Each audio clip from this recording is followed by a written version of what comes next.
Welcome to Sloppy Spoilers with your host, DT2.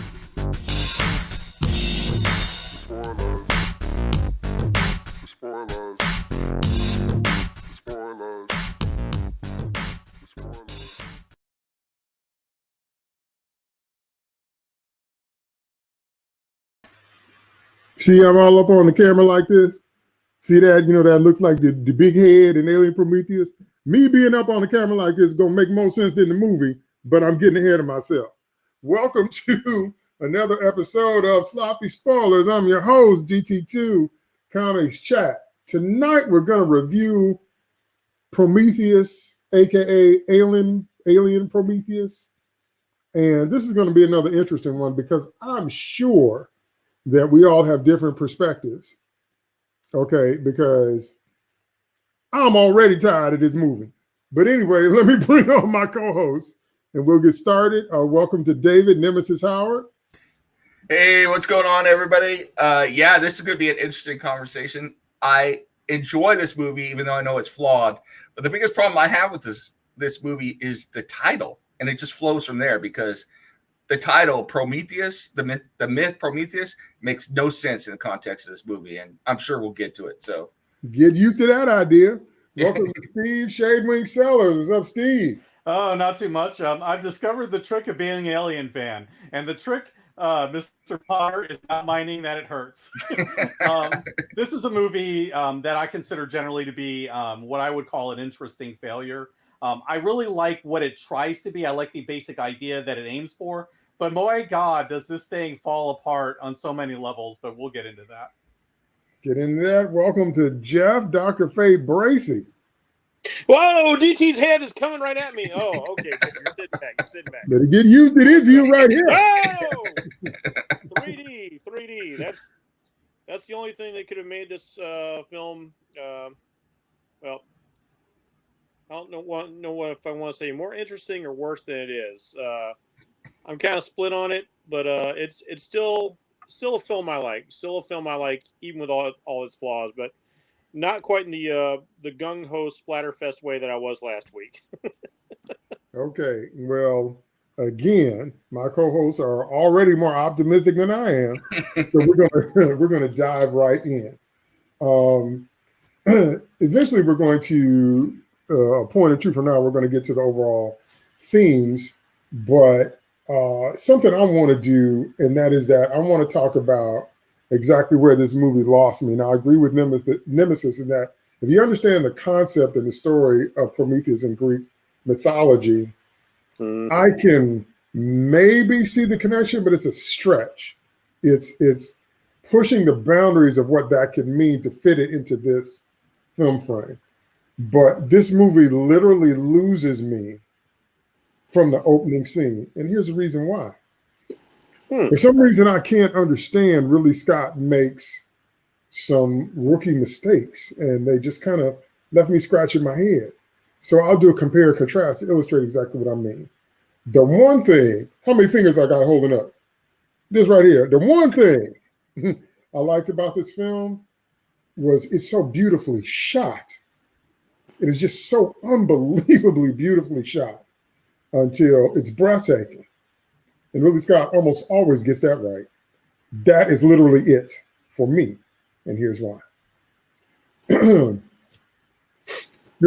101, just like storytelling 101, if you're going to drop someone in the middle of the action, which is always a good place to start your story or your film, you cannot have action without context.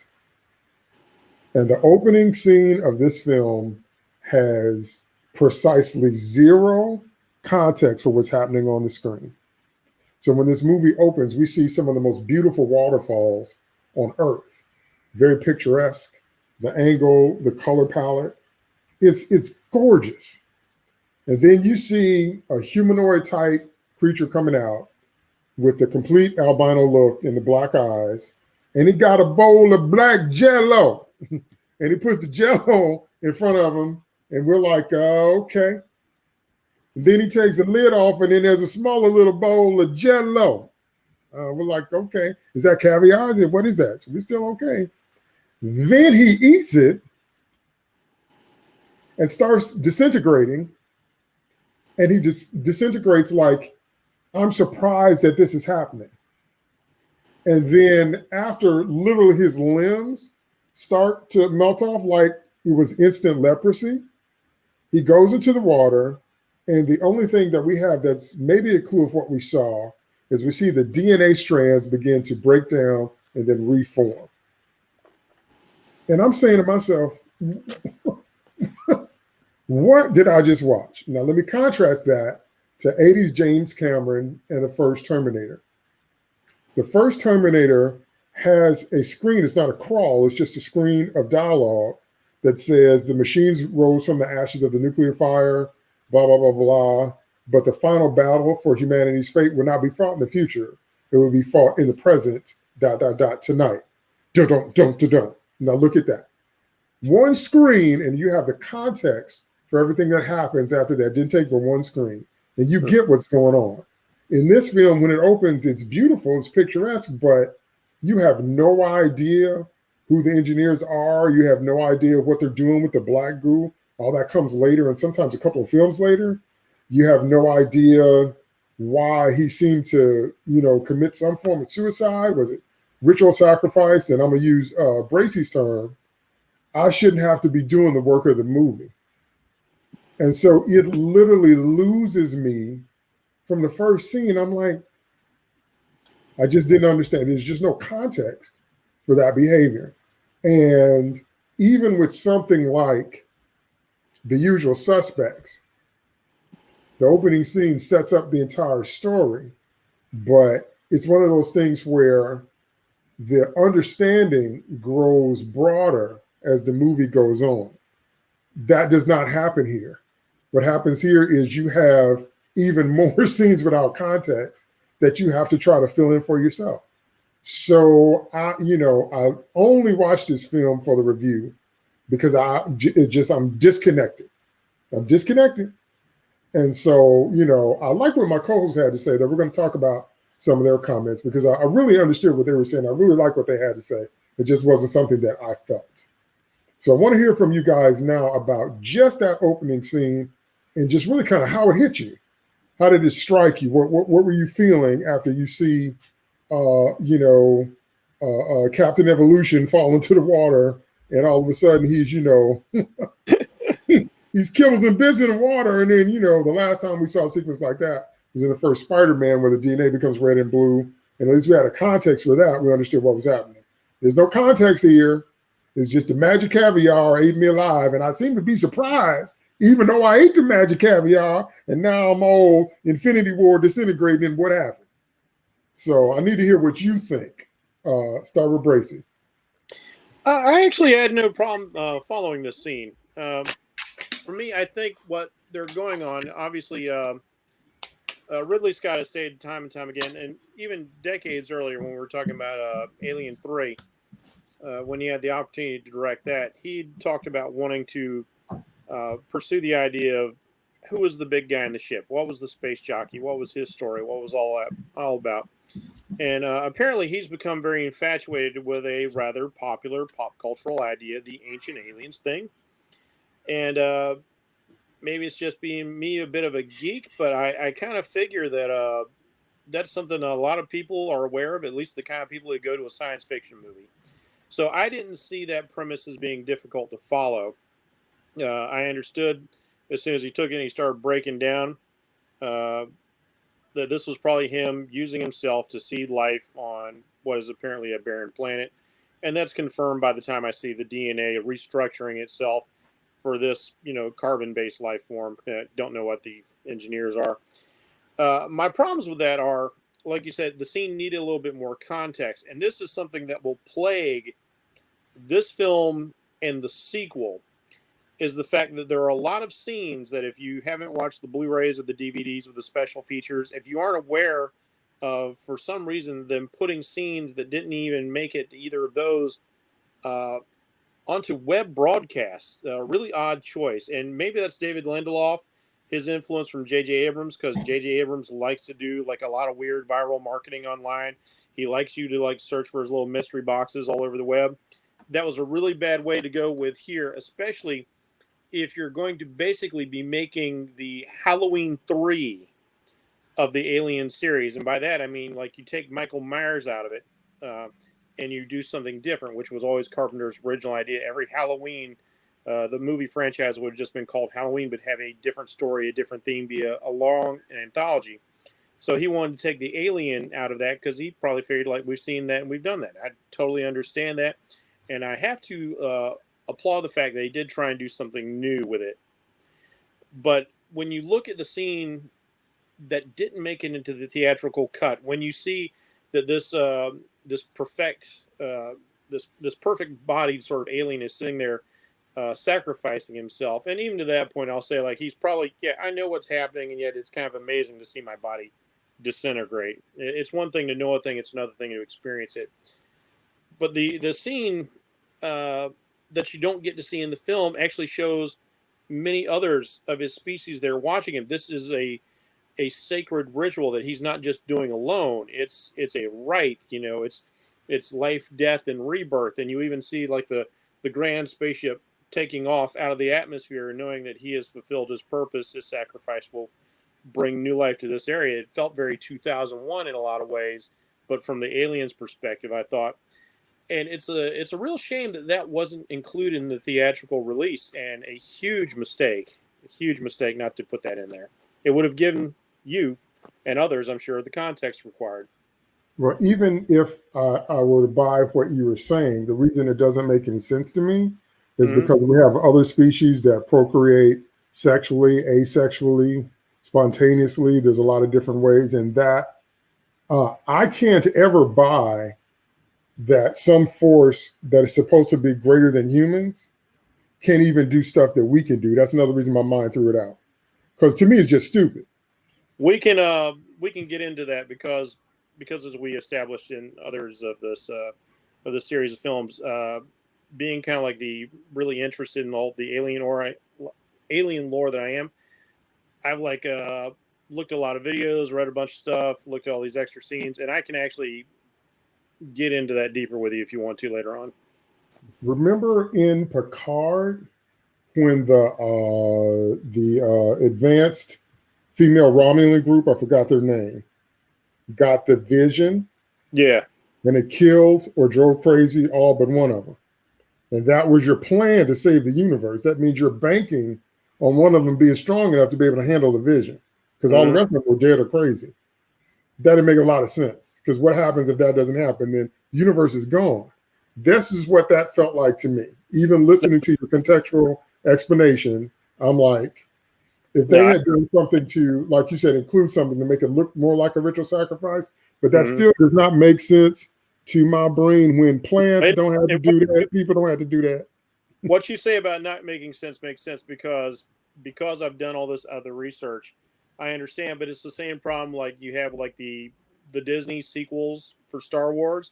Like, I shouldn't have to do all this extra outside reading to really get the whole thing. It should, if it's going to be part of the story, it should be on the screen. I agree with you. And the other thing, and then I'll pass it to Nemesis, the other thing that I'm always searching for is I need someone or something to root for. Is this a noble act? Is this a completely logical, dispassionate act? Maybe like a Vulcan realizing something has to be done to make this happen. Is this a calculated risk? That kind of thing. That's the only way, in terms of the way I think, I can have some kind of sequence where someone is seeding something for life. You have to show me that you thought it through, and maybe this is the only way or the best way. There's got to be a reason for you to commit some type of ritual suicide in the name of reproduction, because there are easier ways to do it than that. So that's what I mean when I say, you know, is this some type of noble act, or is it just dispassionate? And bottom line, is it the way your science works? I think we might have gotten that answer if Prometheus had been successful, because the next film was supposed to be Paradise, which was supposed to be on the engineer's plant. But because it wasn't, they had to shift gears to making it more of what people expected. So I don't think we'll ever get those answers.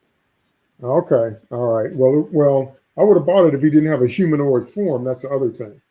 When you have a humanoid form and robes and a loincloth, and you have all the features that we do.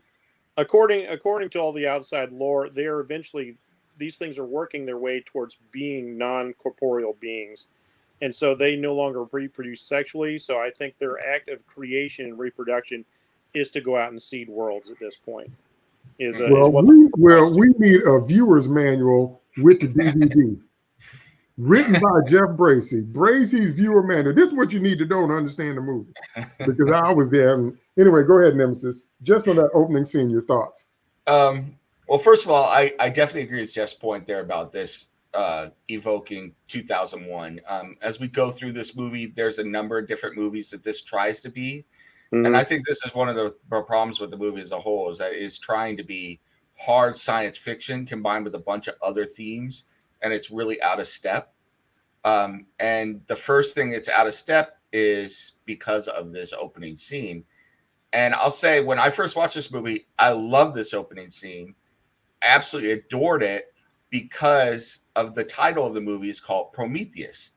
So right away, when I'm watching this, I'm like, is this Prometheus? Did he steal the fire of the gods against the will of his race and seed this planet, give to mankind the spark, the divine spark, the fire of the gods, and he's getting punished for it, And maybe the other people, that ship that took off, his co-conspirators, they get punished for it as well. That's an interesting movie to me. And somehow they tried to turn this into an alien movie. And that's the problem, because they never expanded on the premise of the opening scene and the title. If the title was, in Ridley Scott's version of the world, this is our Prometheus, this is what is responsible for us, and we earn the enmity of this alien species and their xenomorphs because of it, that's an interesting movie to be. Yeah. But it never paid off on that. It went in a completely different direction. And so to me, the early promise of this scene that I love so much was betrayed, and it betrayed the title as well. That's why I said at the opening, when we gave our opening thoughts, that I have a problem with the title of the movie, because the myth Prometheus is about Prometheus stealing fire from the gods to give to mankind. Nobody stole anything to give from mankind. In fact, the gods want to kill us. Prometheus, the Titans, want to kill us. So it just doesn't make sense to me. Well, maybe if they had named it Alien Seed, maybe. Go ahead, Steve. Thoughts on this opening scene? Yeah, I think both of you have covered like a lot of the points that I really would have. The thing is that this movie is trying to be this heavily symbolic, movie that is hugely artistic, and we have deep meaning behind it. And it's also an alien movie, and the two just really, really don't fit. The problem with the symbolism with this is that it worked. Some things are interesting on a symbolic level, but they don't make it work on a structural story level. The story logic does not match up with what they're trying to say. And this particular scene is just a really good example of this, because they're clearly trying, to set him up as this kind of sacrificial figure. But we don't know why. We don't know anything about this. Is he's meant to be, somebody who is dying for the sins of mankind and all of this? Okay, fine.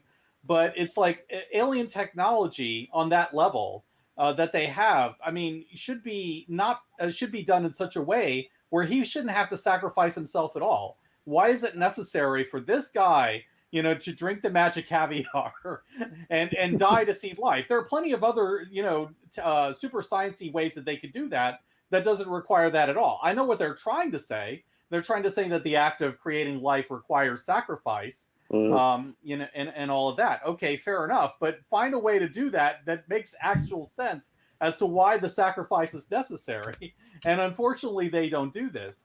In addition, I have to completely agree with Jeff here about Damon Lindelof and the mystery boxes. This is one of the things that I find incredibly frustrating about this movie on a lot of levels, because they cut out so much of the original script that would have told us what we needed to know. They cut out like a good part of the scene involving the engineer having the discussion with David and Wayland.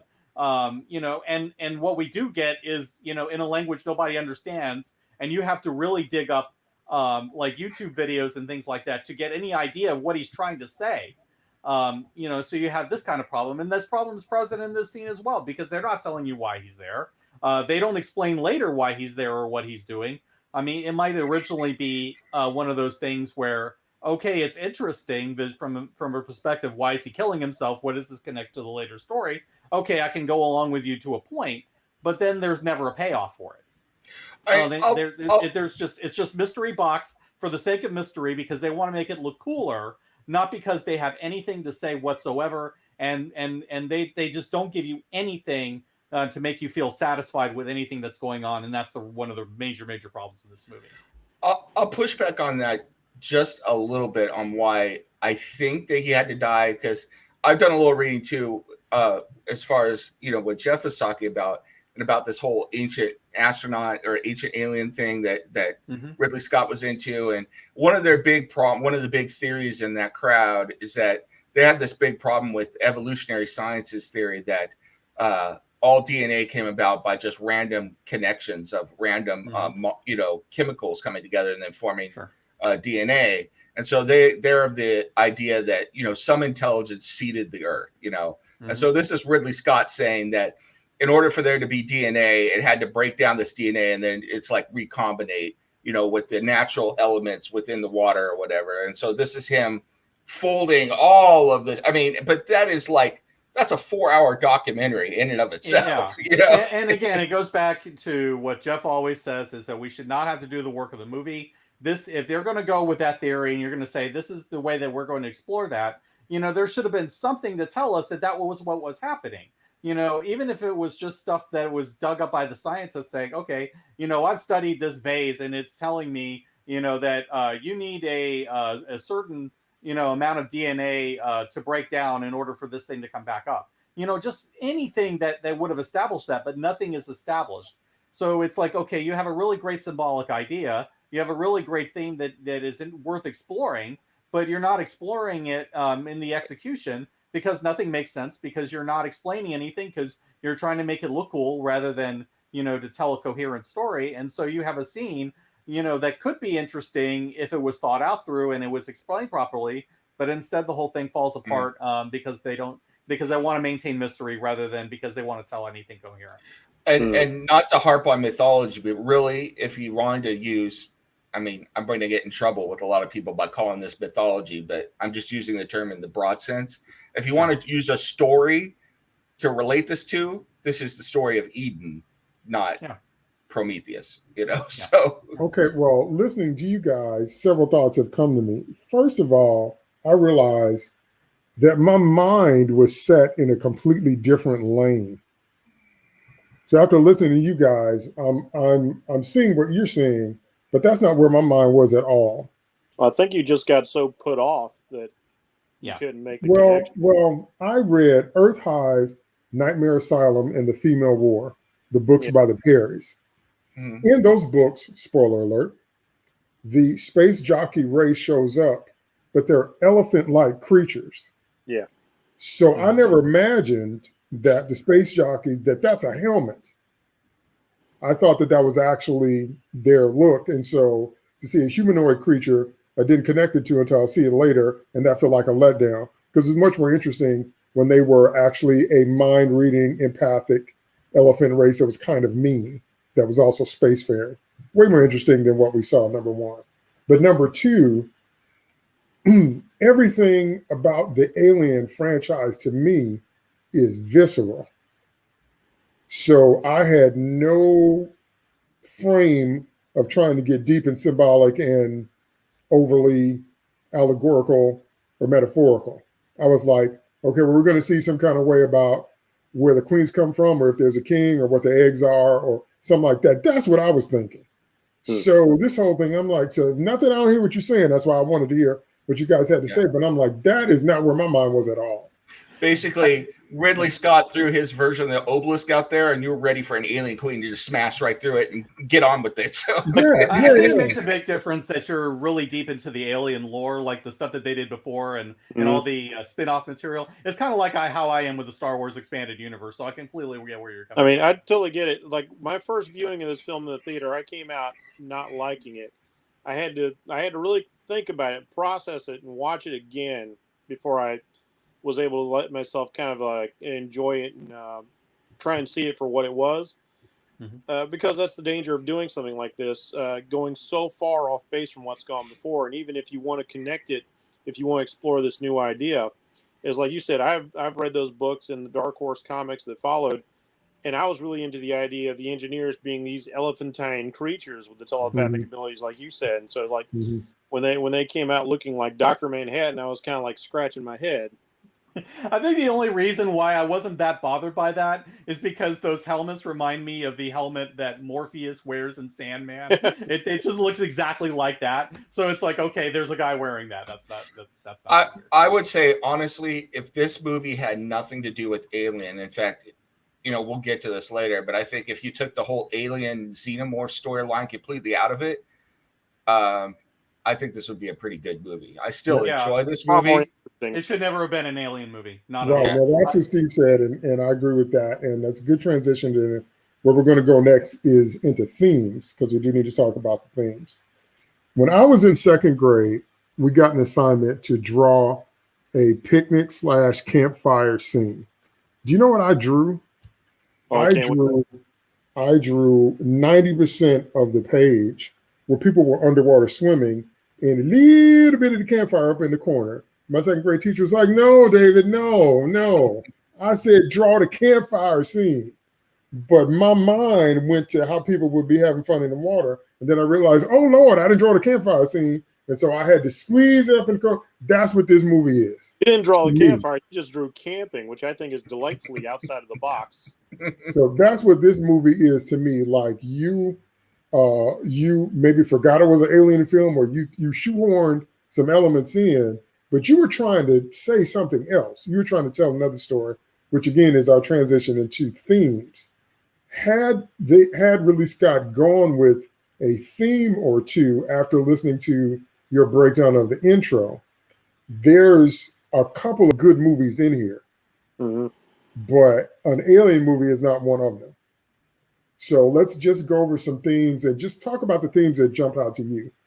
Once I got past my, because we're going to talk about the crew in a minute. That's another, oh Lord, anyway. But once I got past my head scratching at what I'm looking at, and maybe started to examine some of the larger themes, I have to say honestly that I don't know, I wasn't really impressed. It didn't seem innovative enough to me. If you're going to try to posit that this was the beginning of human life or alien life or whatever it is you're trying to say, again, even given all that context, it seems rather primitive for a so-called advanced race to have to commit some type of harakiri to create life. I can't get past that, number one. Number two, everything Nemesis said about the actual Prometheus story versus what this movie was, that theme just kind of lost me. And then number three, a larger theme of, there were clearly broad strokes of evolutionary science, broad strokes of evolution in terms of the most obvious avatar was the alien itself by the time we see what we see at the end. But there are clear steps in terms of how that's developed.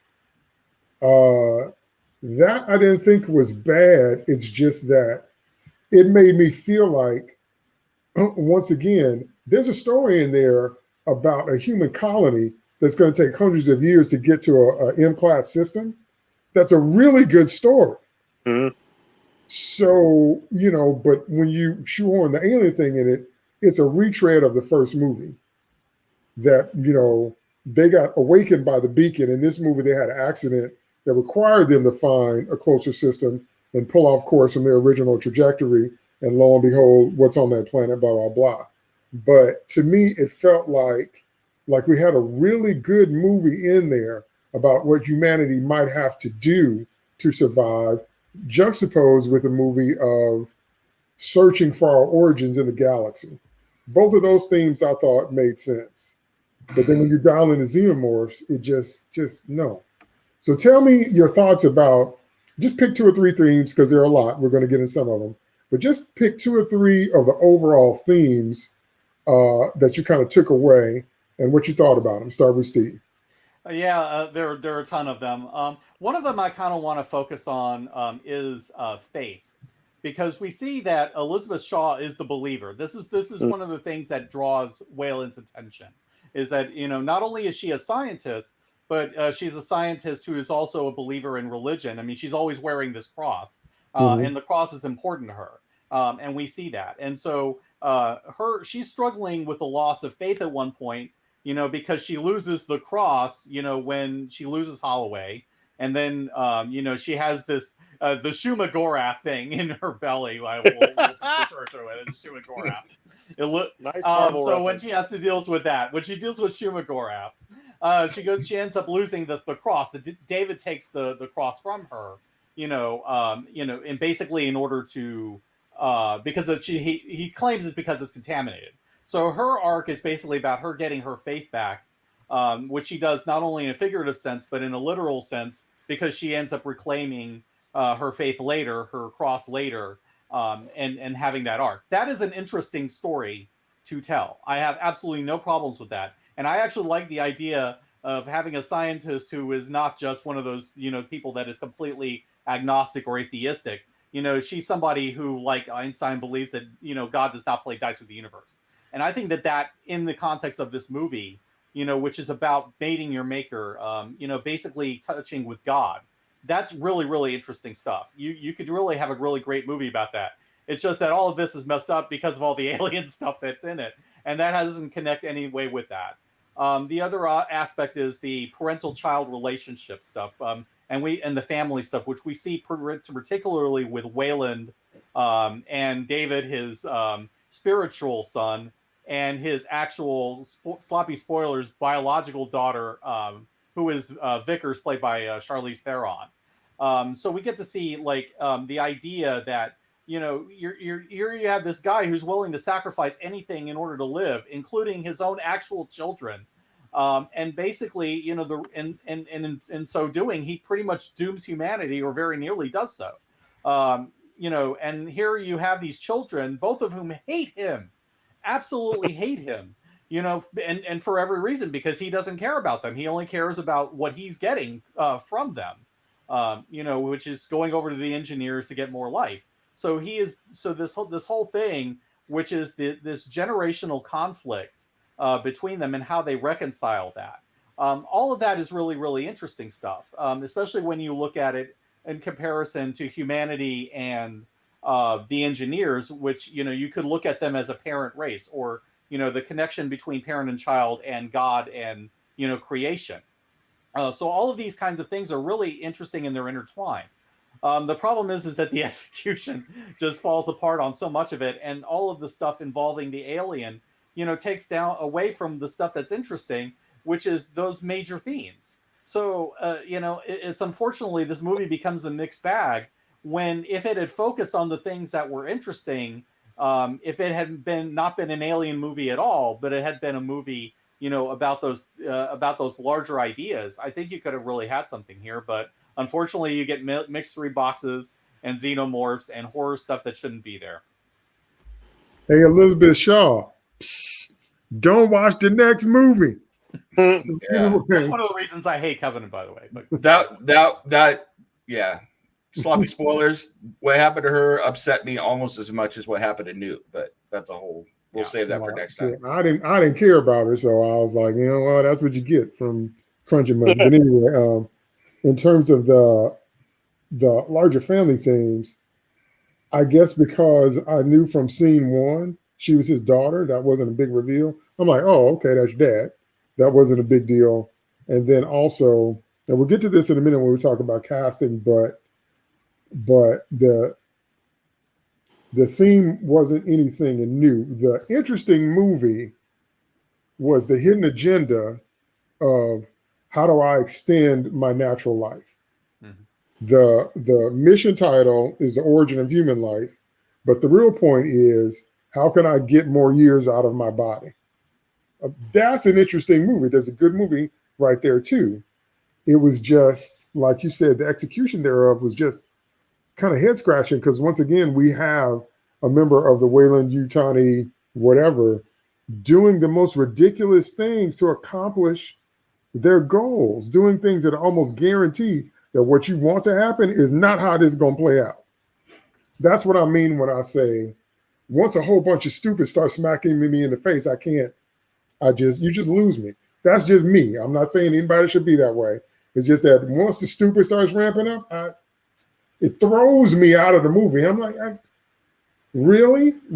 You are 175 years old, and your plan is to run up on some aliens that you think created us without knowing anything about them, and without an exit strategy, and without any real weapons, and without any scientists that know how to act like scientists, and without telling anybody that you're still alive. And Okay, go ahead, Nemesis. Thoughts on themes? All right, strap in because I'm going to go for a deep dive here for a second. All right. There are 3 themes that all tie together for me in this movie. Unfortunately, they're wrapped up in an alien movie, so he doesn't really get to explore in Ridley Scott. But in my opinion, all of these themes are Ridley Scott's personal therapy session with himself about religion, about creation, and about science. And Ridley Scott, I think, is really searching in a lot of ways in this movie. And I could see, I mean, this is the kind of stuff that I read a lot anyway, and it's when it's not presented in movie format. And so I love what he was doing, even if I disagree with it. So we'll start off, like I said, with religion and science, but we start off first with what has become, in many ways, the modern religion, which is established science establishment. And you see that in the form of the geologist on the ship when they have the meeting. And so new scientists come with a new theory, and immediately it's rejected because it goes against establishment science. So you see that conflict there, and Ridley Scott is exploring that a little bit. Then obviously Steve talked about this a little bit. We've got Shaw, and we have the one scene where she's in the dream, and we flash back to the scene with her father, and where he said they wouldn't appreciate. And he talks about, this is what I choose. He's like, why do you believe that? It's because what I choose to believe. That's a really important line. There's several lines that are really important that fit these themes. That is one of them. That is Ridley Scott, in my opinion, saying, and he's not being judgmental about it, because the different characters' reactions to that line are him exploring the different reactions of the faithful and the not faithful towards faith. To the non-faithful, why do you believe in God when there's no evidence? Well, it's because of what I choose to believe, and they shake their head. They can't understand it. To the faithful, why do you believe in God? Well, because that's what I choose to believe, and it makes perfect sense. So Ridley Scott is putting that out there on evidence for all of us, and it flows through the entire movie. You get that line continuously, and it's really important because even with everything Shaw sees, she has a crisis of faith but never loses her faith, even when David tries to steal it for her. And David, we'll get to that when we get to the character. David is personification of a lot of things. Then there's another line from that has to do specifically with religion and looking for God. And this is where I see Ridley Scott is really talking about himself and about a certain group of people who are out there who believe in these, like the ancient alien thing, but also believe in intelligent design, but they're not faithful. And so there's a line from Lawrence Arabia that he used, which is, there's nothing in the desert but the desert, which is a direct reference to when Jesus went out into the desert looking for God. Well, to those who don't believe, if you're going out into the desert, there is nothing in the desert but the desert. And so that is Ridley Scott talking about that theme and exploring that. And that's explored as well when they meet the engineers and in Holloway in particular, because, and that's the last part, because I don't want to go for too long, but you really have these competing people, this triad. You have Holloway is his name, right? I hate that guy, so I never remember his name. Holloway, Shaw, and David. And Holloway is the exemplification of the non-believer who is looking for explanations and refuses to acknowledge faith and ridicules it. David is a whole other thing, and then you have Shaw. And the most interesting take on there, and I think the last theme is really this theme about, it goes back to the ancient alien thing again, about why, before we came on the air, Steve and I were talking a little bit about the revelations that are coming out now about UFOs and stuff, and why some people think the government has kept that from, why the government has kept that from people for so many years, which is that people wouldn't be able to handle it. It might undermine religion. It might do a whole host of other things.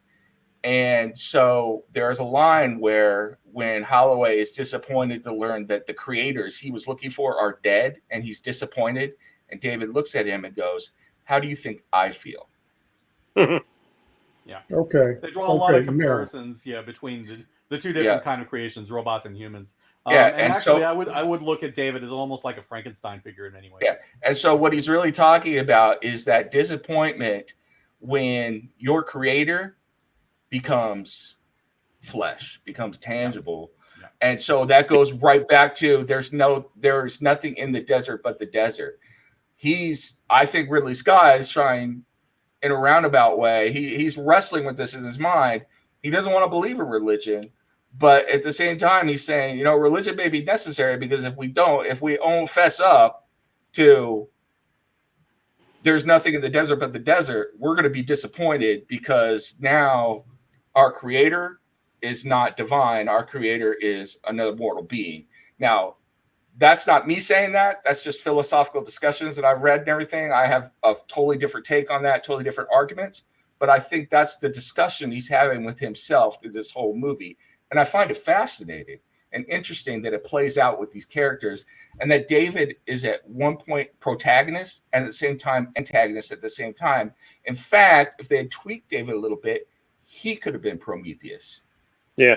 But they didn't do Prometheus. That. Yes. Yeah. Okay. Now, having said that, before we go to Bracy, you having said that, that was a frame I needed to understand what it is I watched. You said it when you first started talking. What this was an exploratory journey of his inner monologue, which is why, if you can see it through that frame, I guess it can make sense to you. But that's why it just throws me out of it. And then also the questions he's posing or raising, if you will, through those themes, I kind of answered a while ago in my life, so I wasn't approaching it with that frame, because to me, I did hear of an approach, because it's always interesting how anything that people get into can instantly turn into dogma, then it turns into worship. We talked about that in fandom.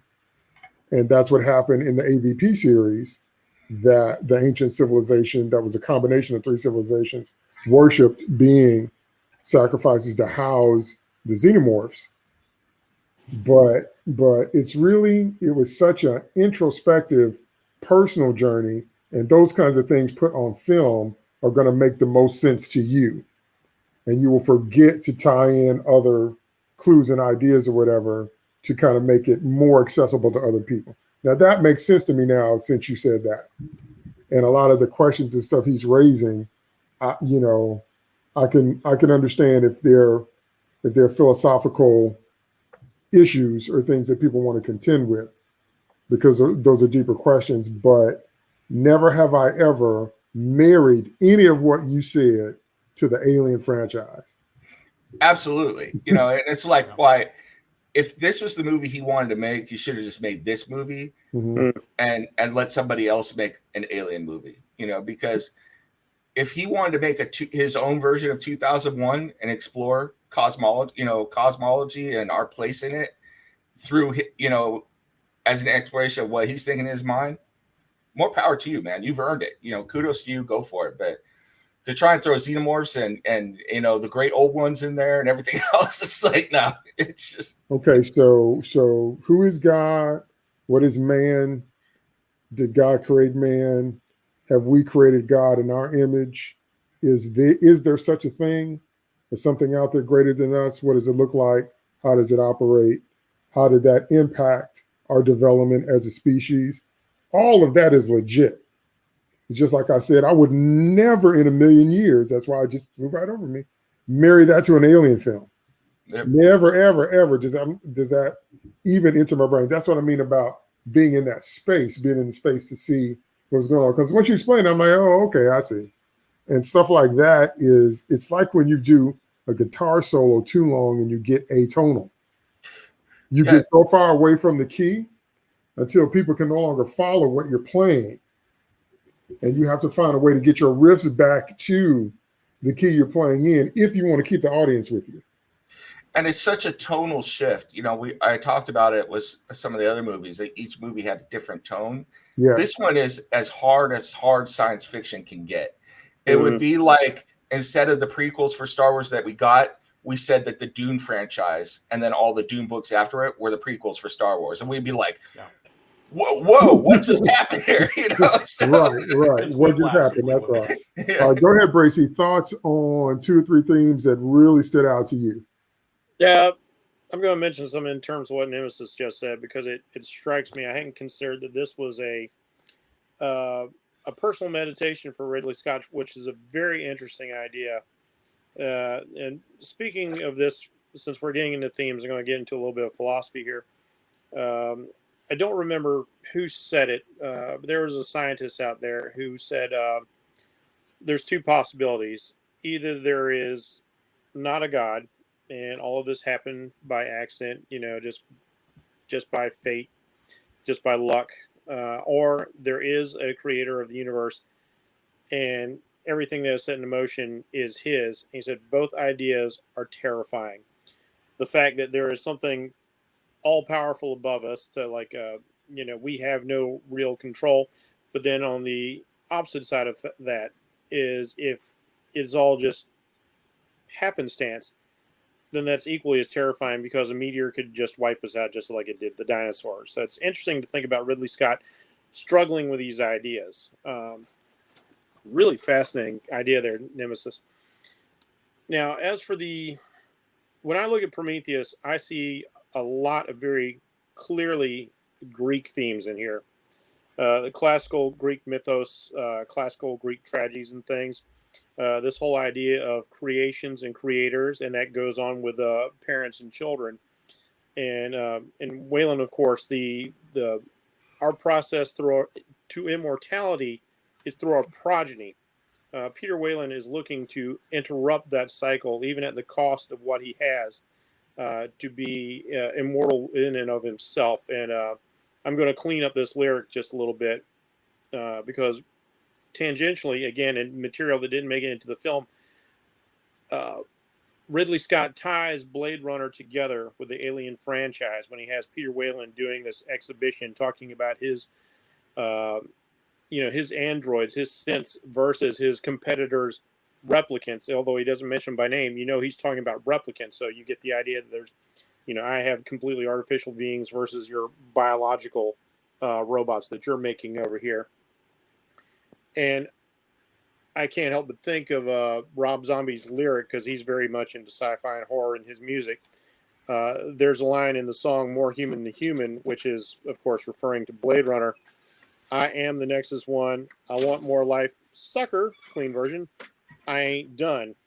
That's Peter Wayland in a nutshell right there. He wants more life, even though he's the most successful, wealthiest, probably had the best life anybody could have on the planet ever. But then you get into the idea that his life has probably been rather soulless and empty despite all of his success. He can't be happy for his next in line. His daughter's telling him, like, do what old men do, die, and let the next generation continue on. Then you have his other child, if you will, and he's his child as much as, Adam is the creation of God, and the monster is the creation of Frankenstein. You have David, who to me is one of the most fascinating characters in all of sci-fi to come along in quite some time. David comes in and brings to me this idea of, again, getting into the Greek themes here. We have the idea of, there's this idea that in philosophy that the children must kill their parents in order to succeed. And we have this with David. And this goes back to Kronos, in fear of the power of his children, devours them. But Zeus was allowed to escape, and then he rips Kronos open and brings all his brothers and sisters out. So the Titans fall away, to allow the gods to flourish. The Prometheus being a Titan, of course. Again, a tangential relationship here. David is looking to supplant his creator, his father, his God, because he finds him inferior.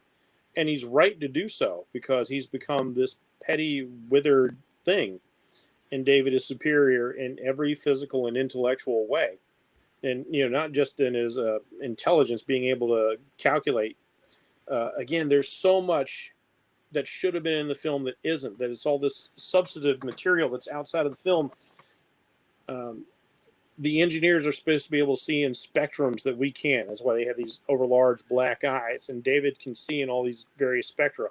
So when we go into the ship later on and we see this dark, spooky, Gigeresque environment, David sees it a swath in colors and lights and all these things which are never presented in the film, and only a little bit when he starts messing with this stuff, but we don't really ever get to see his true perspective on things.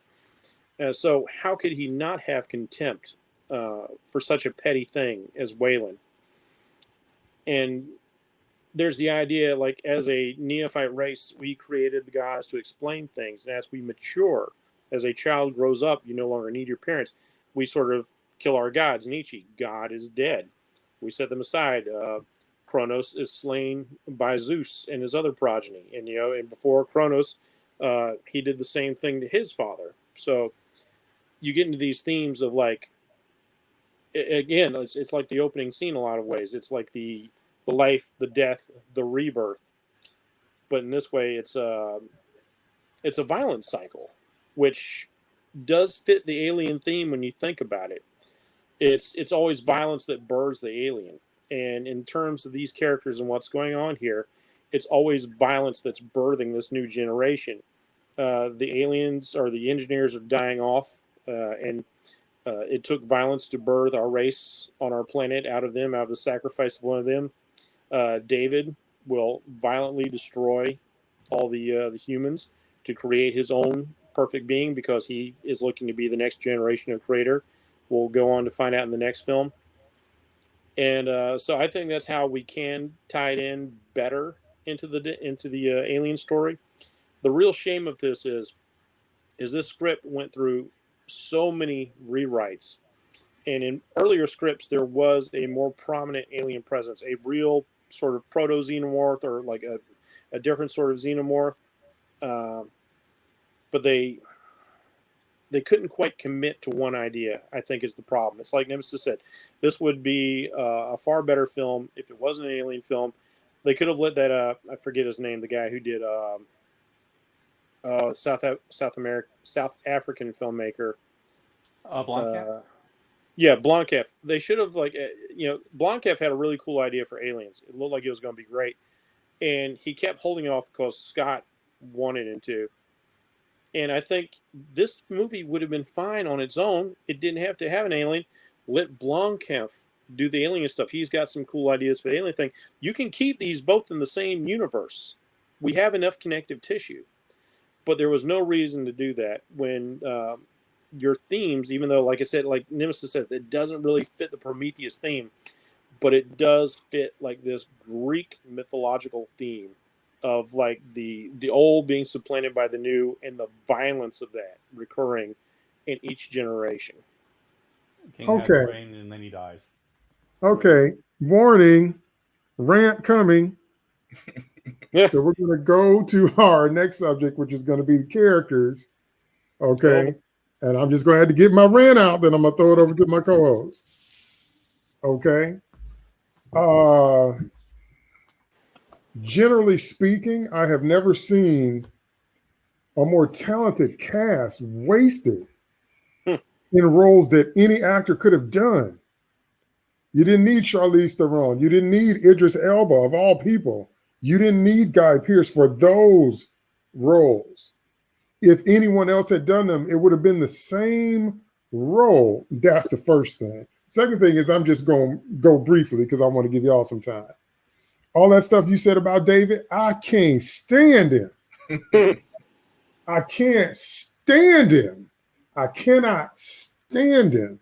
I can't stand the idea of him. I can't stand the idea that he's the one that creates the aliens. I can't stand the idea of these so-called advanced, smart, rich people that don't know how to build fail-safes into their androids. So you keep building artificial intelligence that gets so smart like that, it decides that supplanting you is the only way forward. And it's set in the future. I can't stand it.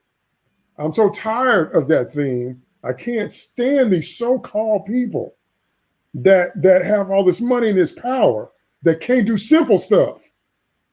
Like a fail-safe. Data had an off switch. If Data got out of control, you gonna reach around by his kidney and he just fall down. But y'all couldn't do that. Okay. Then you have scientists that have absolutely no scientific process, method, protocols, anywhere in what passes for their brain, because somehow they got tech that can float and illuminate with a strobe light effect all the caverns in front of them, but they don't have flares to show you the way back out. Even Ripley had flares. How come you couldn't program one of your little strobe lights and say, this is the way back to the ship, y'all? Okay. Then you're going to do the Star Trek thing of taking your helmet off in the atmosphere because you said it was cleaner than Earth's atmosphere, but maybe you've forgotten. Maybe there's some things that don't register on your instruments. Maybe there's some things that we don't have on the periodic table. Maybe the little worms you stepped on could turn into something else. The reason that makes me angry is because I'm not a scientist and I know that. I would have more sense than to take my helmet off in a completely untested environment because there are things in the environment that you don't know. You don't have equipment to register stuff that you don't know. So why would you? And then they all did it. That's what I'm trying to tell you. When the stupid gets ramped up like that, you lose me. I'm not going to enjoy your movie because I'm not listening, because I don't care. Because all y'all too stupid to be doing any of what you're doing. Just stop talking.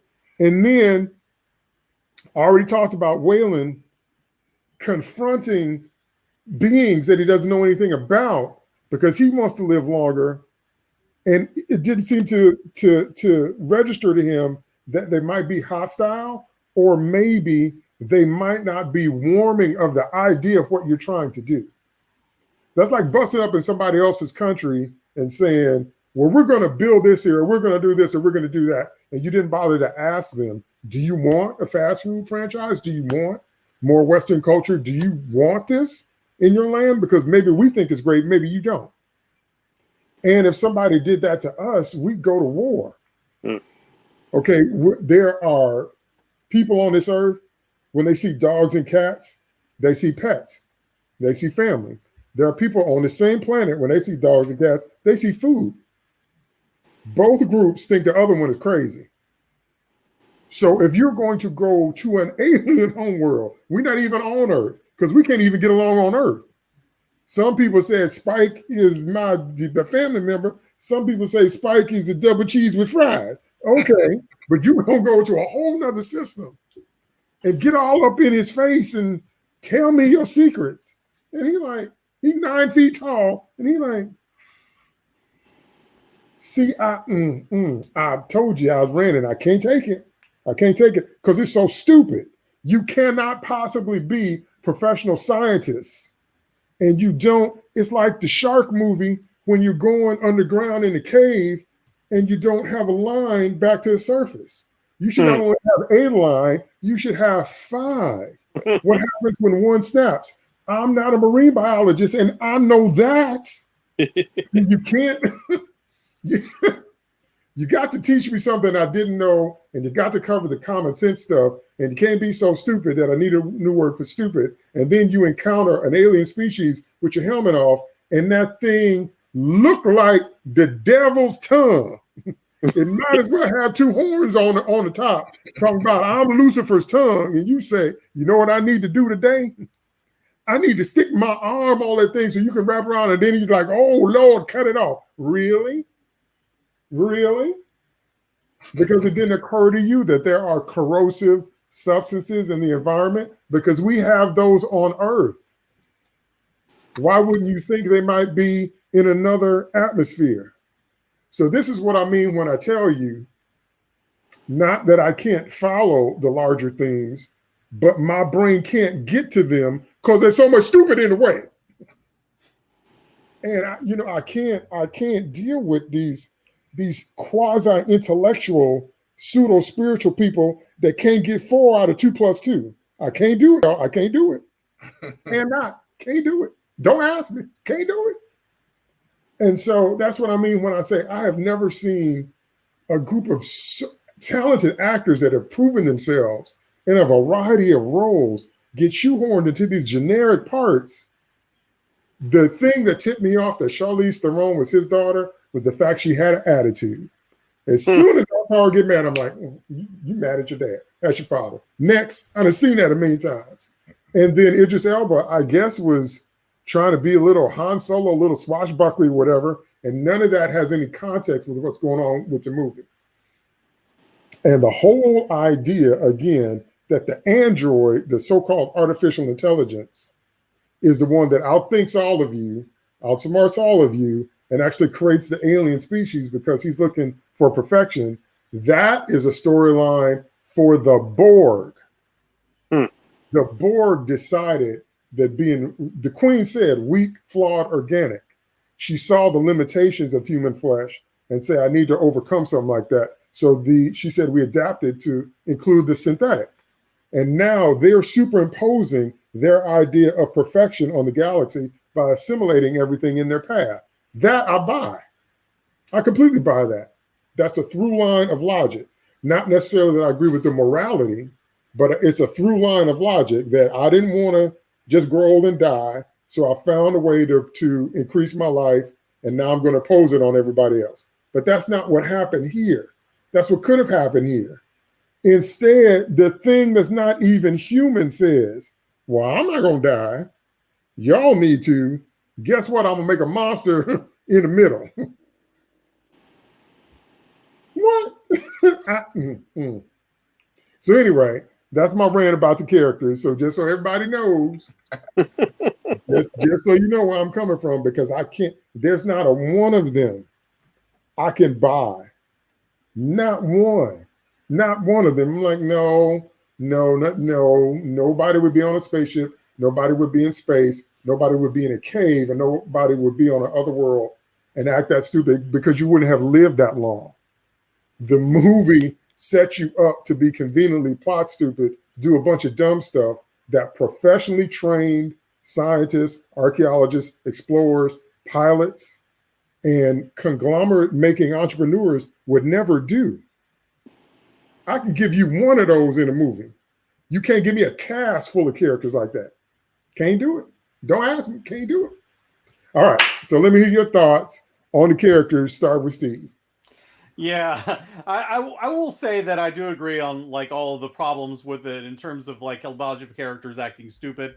And it's because, in part, because this movie is partly a horror movie. And so everybody has to be stupid in order for the horror stuff to work. So you get a lot of really dumb stuff there. And yeah, I mean, even going from the idea of, okay, we're going to go to this planet to find our creators. I mean, even just the way that they got to get there, it doesn't really make a whole lot of sense as far as the science of it goes, because it's like, okay, why would the engineers, leave the location of Anthrax Planet over here? Why would you tell your creations to come to this planet? This is never explained. And so, from the jump, I mean, the theories that are being come up with do not exactly make Holloway and Shaw look like very good scientists. I will say, though, I did like Shaw as a character despite that. I think some of it may just be, the performance.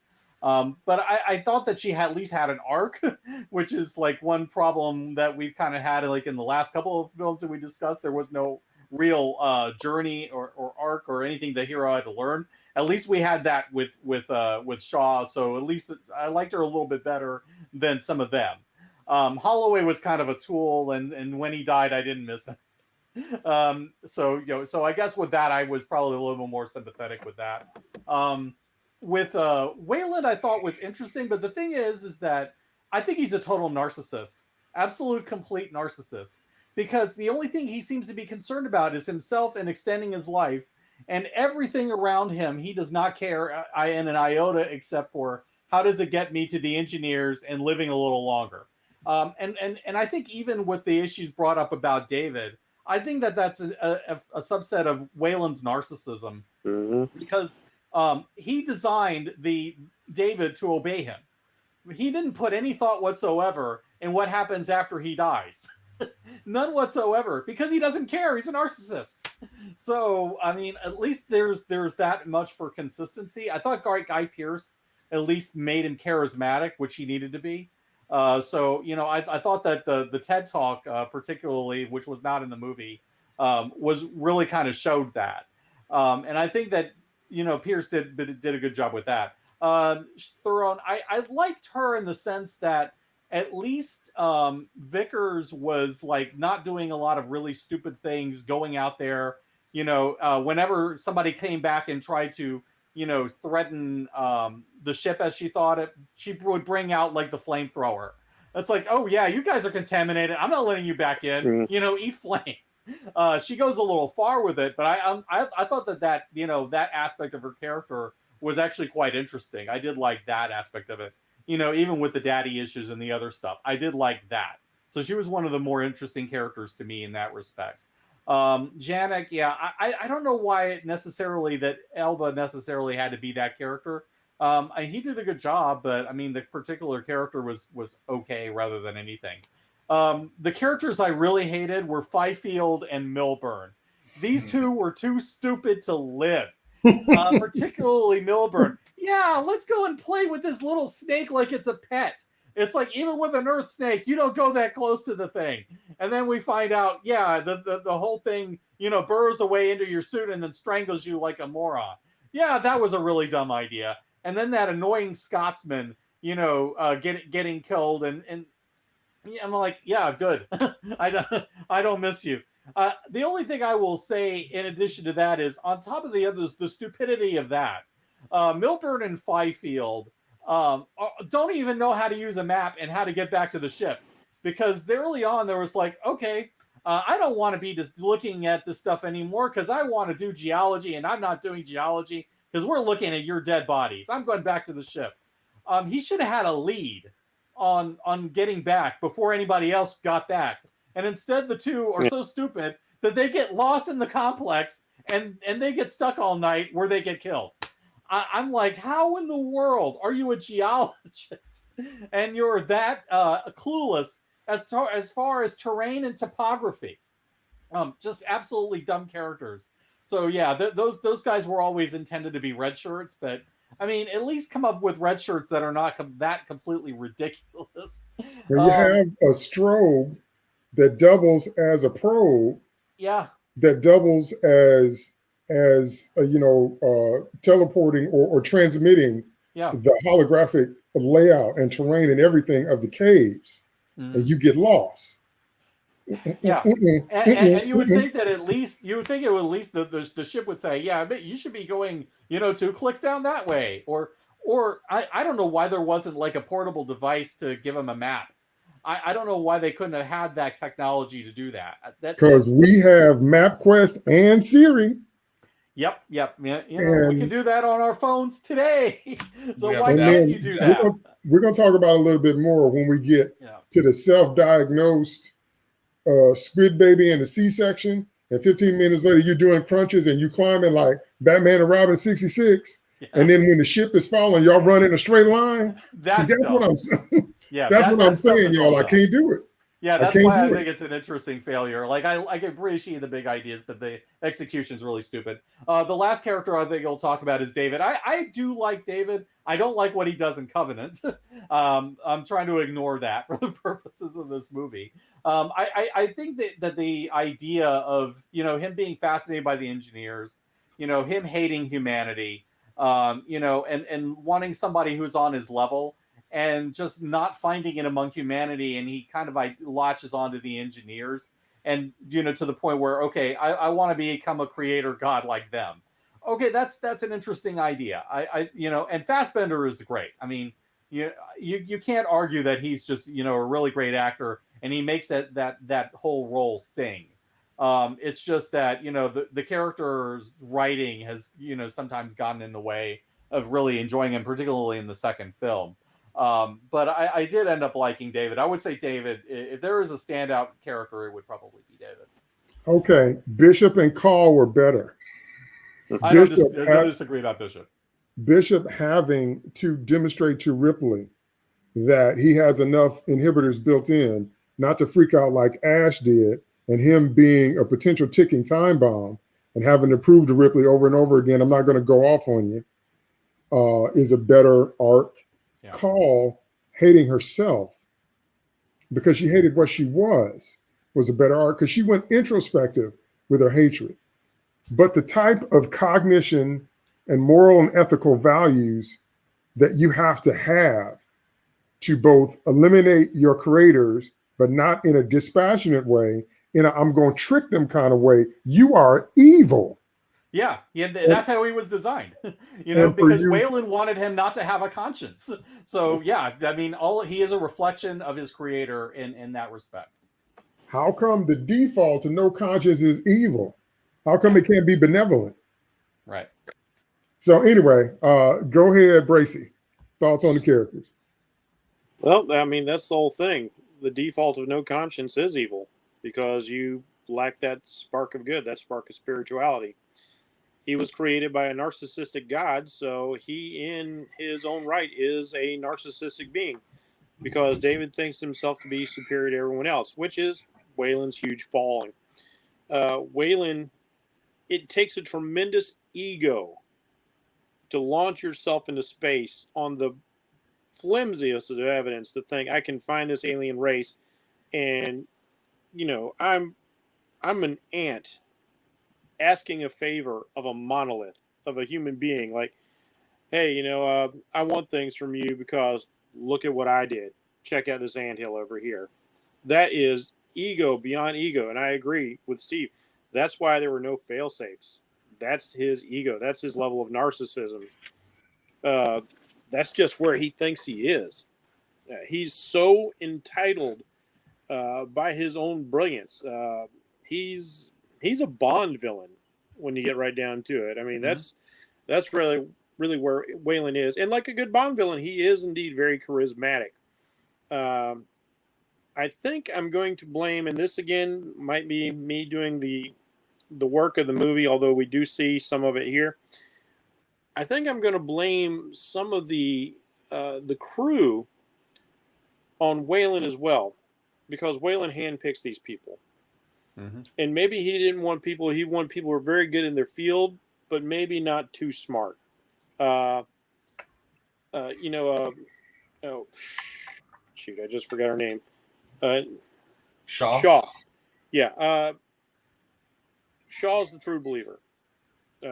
Shaw is looking for that religious experience.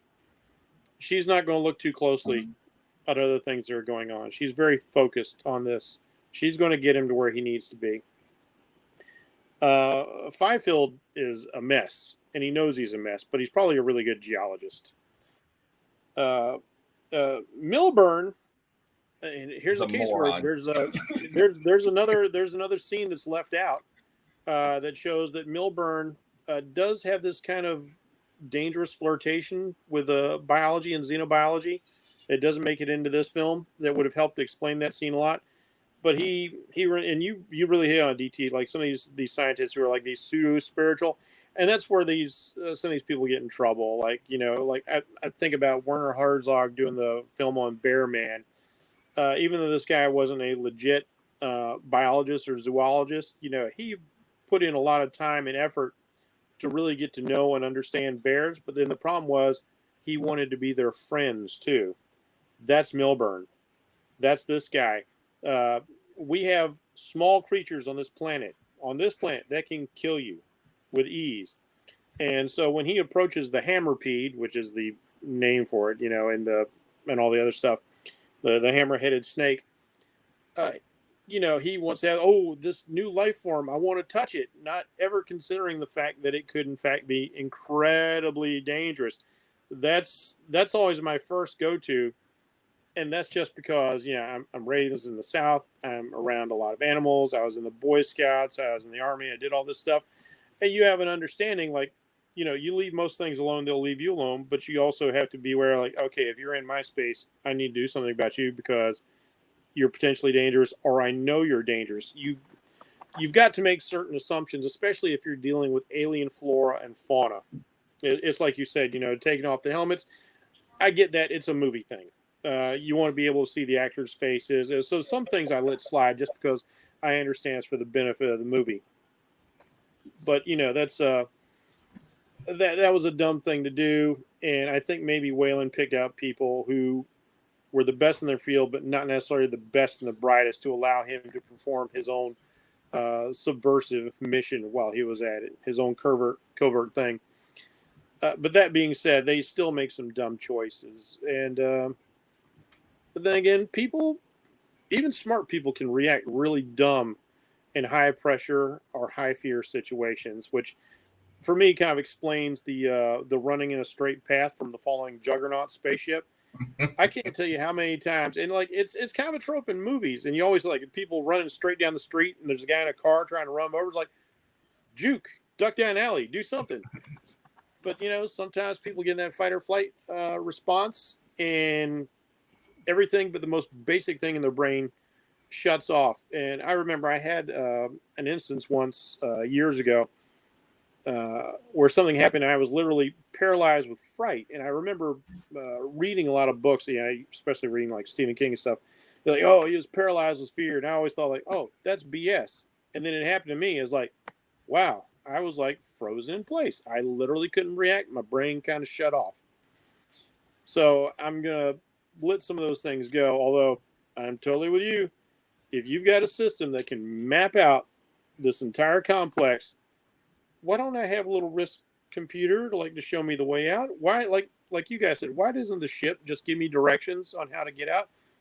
No sense at all. That should not have happened, and I understand why a lot of people hate those characters for that very reason. Idris Elba, he's fine. He's always watchable, even in bad movies. I didn't like what they did in Stephen King's The Dark Tower. He's not right to play Roland, but I still enjoy watching Idris Elba because he's freaking Idris Elba. That's just the way it is. Let's see. So, him as Janek was okay. Vickers I also find kind of interesting because I do kind of like that dynamic of the child being overshadowed by the father. And we know that Charlize Theron, she's like in her 40s or something. So she's got to be thinking it's a situation you're like like you said, you're like 137 or something. Like, when are you going to let me take some real steps instead of babying me all this time? So again, his narcissism has really corrupted her development as a person. It's affected her whole life. So she's as programmed as David in her own way to be what she is, because she's never gotten a chance to really be herself, to do her own thing, because Wayland's just a complete and total narcissist. I didn't care about Holloway at all. There's the actor is a fine actor and all, but there was just no reason to care for him. And so when he died, it really meant nothing to me, which is too bad. Because I think the dichotomy between a believer and a secularist being together and yet still having a loving relationship, that's an interesting idea to me. And I would have liked to have seen that play out a little better, but it never really gets the chance to do what it could have been because this is a very dense movie and there's so much other stuff going on. So not necessarily an item that was needed. And frankly, because of that, this character didn't even need to be there. If they just needed somebody to get infected with the goo right away, it could have just been any generic person. Shaw, I do find very interesting. She does, in fact, have an arc.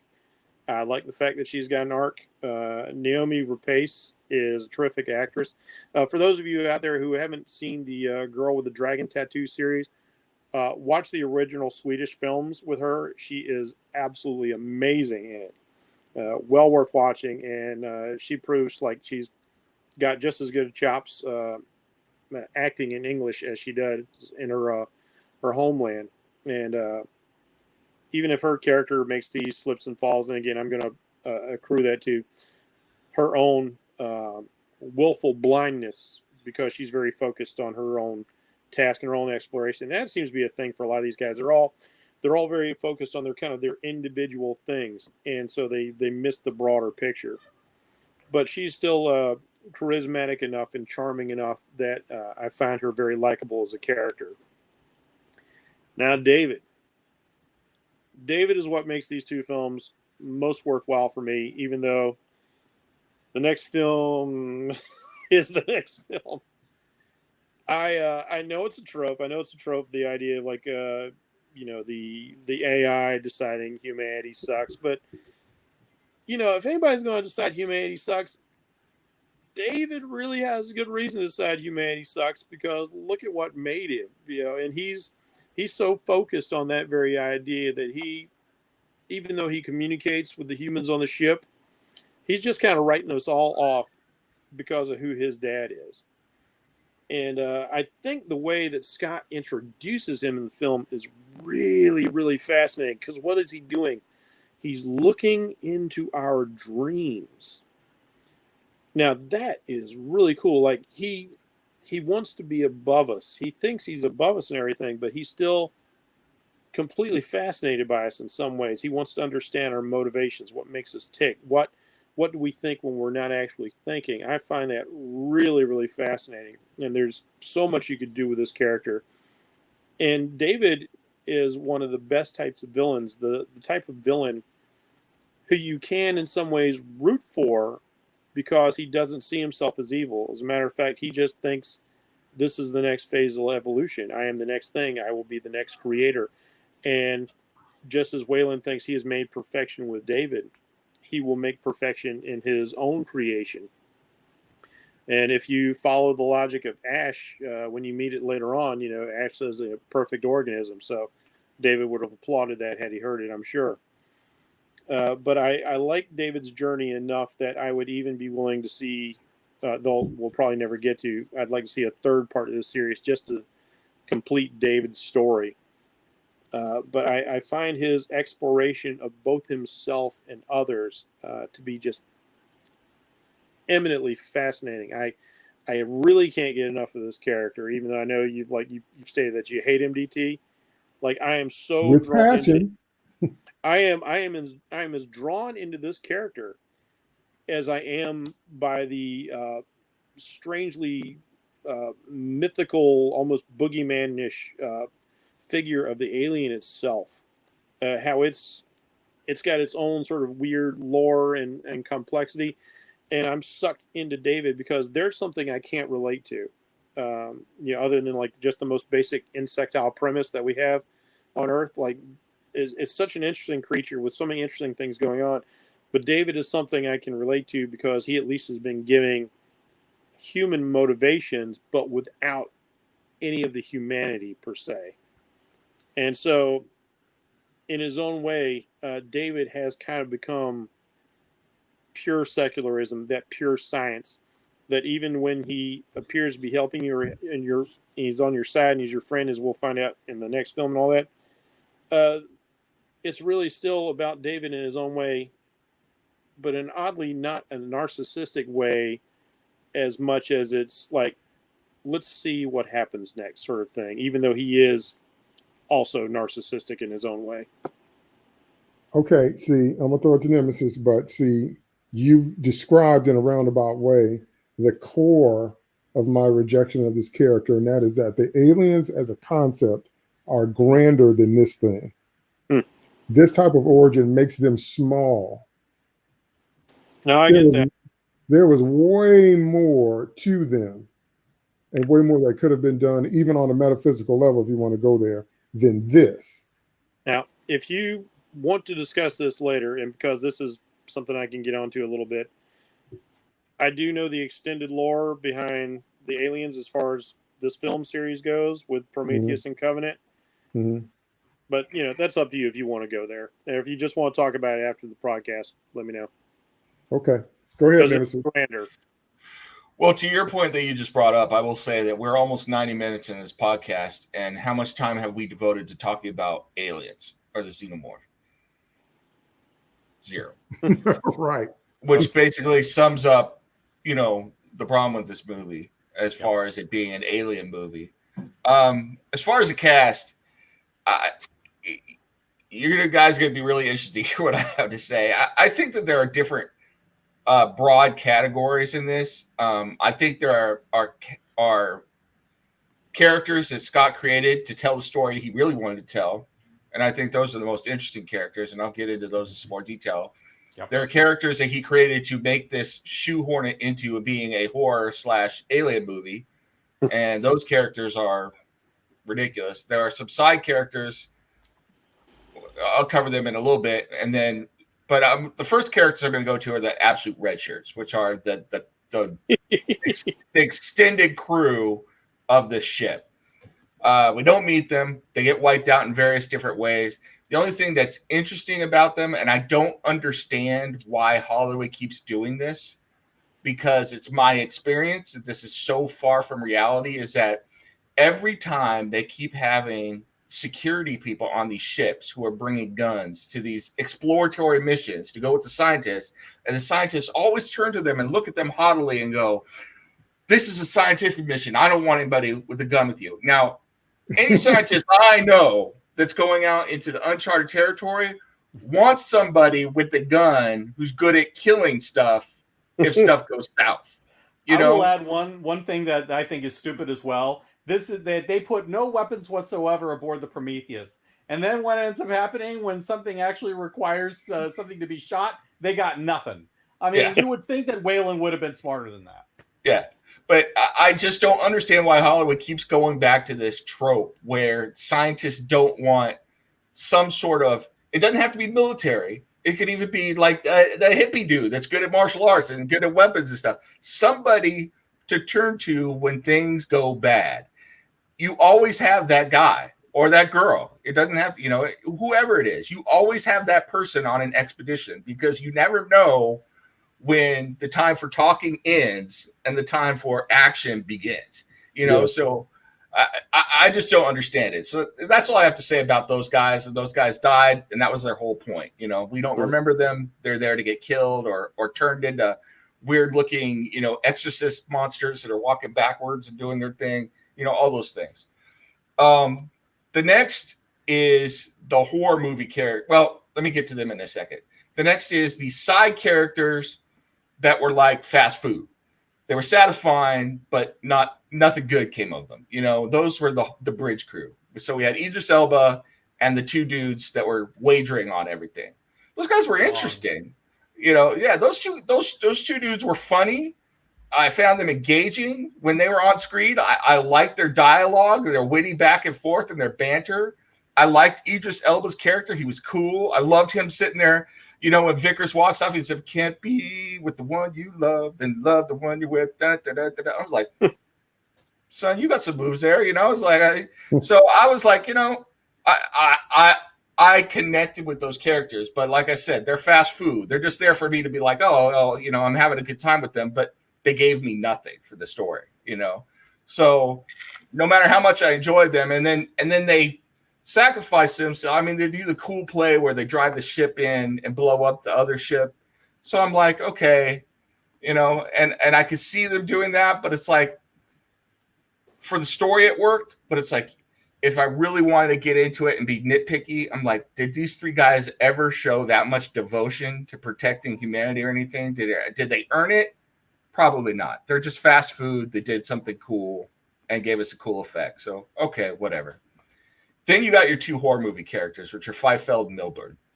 Mm-hmm. Those two are just – Fiefeld is the annoying guy that you want to die just because he's annoying. He's the annoying Scotsman. He's got a damn mohawk. He might as well have been the janitor from The Simpsons in space. That's what he was. And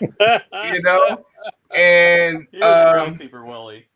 And I do say that he was good at his job, and he made sense. he, as far as like, look, you people may be looking at, all the cool stuff on the ground, but I'm looking at the murals and the weird worms coming out. I'm out of here. It's like that. He was the voice of common sense there.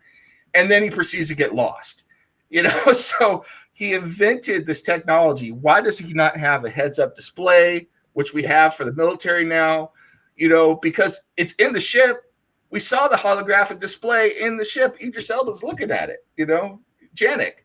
So why doesn't he have that readout? Him getting lost makes no sense. But what really is unforgivable is then he's already bugged out of that temple room once because he was like, I want no part of this. This is just no. And then they're near a bunch of corpses that are dead. Okay, now I get that the corpses are going to freak you out, but from anybody, why would he leave that to go back to what is living and creepy? That's horror movie logic right there. Makes no sense. That said, he's about 300 IQ points ahead of Milburn. Milburn is a complete moron. That dude deserved everything that came to him. I mean, as far as horror movie characters go, horror movie IQ with, your typical co-ed in a Friday the 13th movie being like on a 0 to 100, she's like maybe a 75. We'll give her a horror movie IQ. I mean, that's high, but I have to give her that high because Milburn is at like a 2. You are on an alien planet and all this stuff is going on and you reach out to touch the thing. The perfect thing it reminded me of is the skit from Bill Burr, where Bill Burr is talking about people that get bit by snakes. And he said, my first question is always like, what did you do? Were you effing with it? Were you poking it?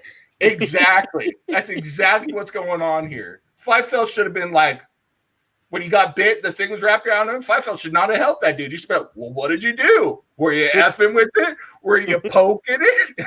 It's like, get yourself out of it, man. So, that's my real problem with those two, and they're ridiculous. So that brings us then, just one other character. Wayland. I think Wayland is absolutely pointless after they leave Earth. I don't understand why they brought him along. In the storyline. It makes no sense to me. It was never going to end well. And then to have this frail old man up there getting in this giant's face. I mean, somebody should have been like, Mr. Wayland, can you scale it back a little bit? Because this man is going to go Andre the Giant on you in a second and just crush you, which is what happened. I mean, so the whole concept was ridiculous. The fact that they put him in there, the fact that they brought him out there to confront the creators, it's like, just what are you doing? I didn't understand it. It didn't make sense to me. I just didn't get it. I didn't like that storyline at all. So, if anything, I could see Wayland going into suspended animation, maybe on Earth, and then trying to find some cure and bring it back to him or something. But to him to go out there and just start throwing shade at an engineer just seemed ridiculous, just absolutely ridiculous. So then there are the characters that I think Ridley Scott created to tell the story he wanted to tell. So let's start with Holloway. Holloway is, like Jeff said, he's the secularist. He's the non-believer. He is a thoroughly unlikable character, which I think is interesting from if you look at it as this being a reflection of Ridley Scott's mind, because I think that says something. He deserves everything that comes to him. That said, I find it interesting that they broke their own movie logic here, or they created new logic. Because one of the real problems I have, like we were talking about with the technology with Feifel, how in the world does this black stuff work? Why didn't they ever look at this black stuff under a microscope or whatever? And how does the black stuff change his DNA and his semen in order to make it so that she can have a baby, and the baby that comes out is going to be a great old one? So what is going on there? That's a stretch. I mean, we're going from face hugger to now face hugger semen. Is that what we're talking about? I mean, what is going on? You know, that's just some weird stuff. I don't understand it. And then that same thing that he drank or ate kills him later when, you know, so the black stuff is a MacGuffin that is just used for everything. And I don't think it is explained enough. And that is unforgivable in a movie where hard science, you know, science fiction is really the theme. Then Shaw, I think we've talked about Shaw a lot. I agree with what everybody said, that she's making, you know, a journey. She represents the believer. She has her different quotes to go with that. So I'm just going to kind of skip over her. The same thing with Vickers. I think Vickers is a reflection of a young Wayland. She's ultra pragmatic, take charge. She is the most sensible of all of them, but she's also the person who has the least empathy for other people other than herself. So while she has the most common sense and the most survival instinct and makes the best decision, she also has the least contact or connection with humanity. So then that brings me to David. And David, I love as a character. I think he's fascinating because I think that this is Ridley Scott's final argument, is this character.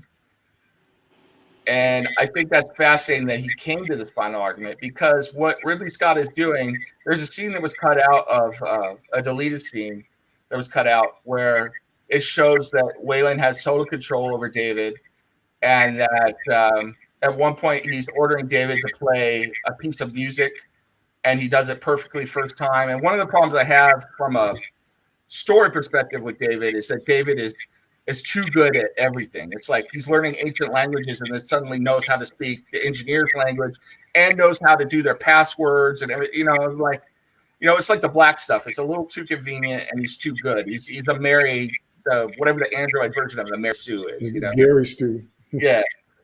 But what I think Ridley Scott is saying with David is, and I think it's fascinating, is that everything David does up until the point Wayland dies is because he's following the dictates of his creator.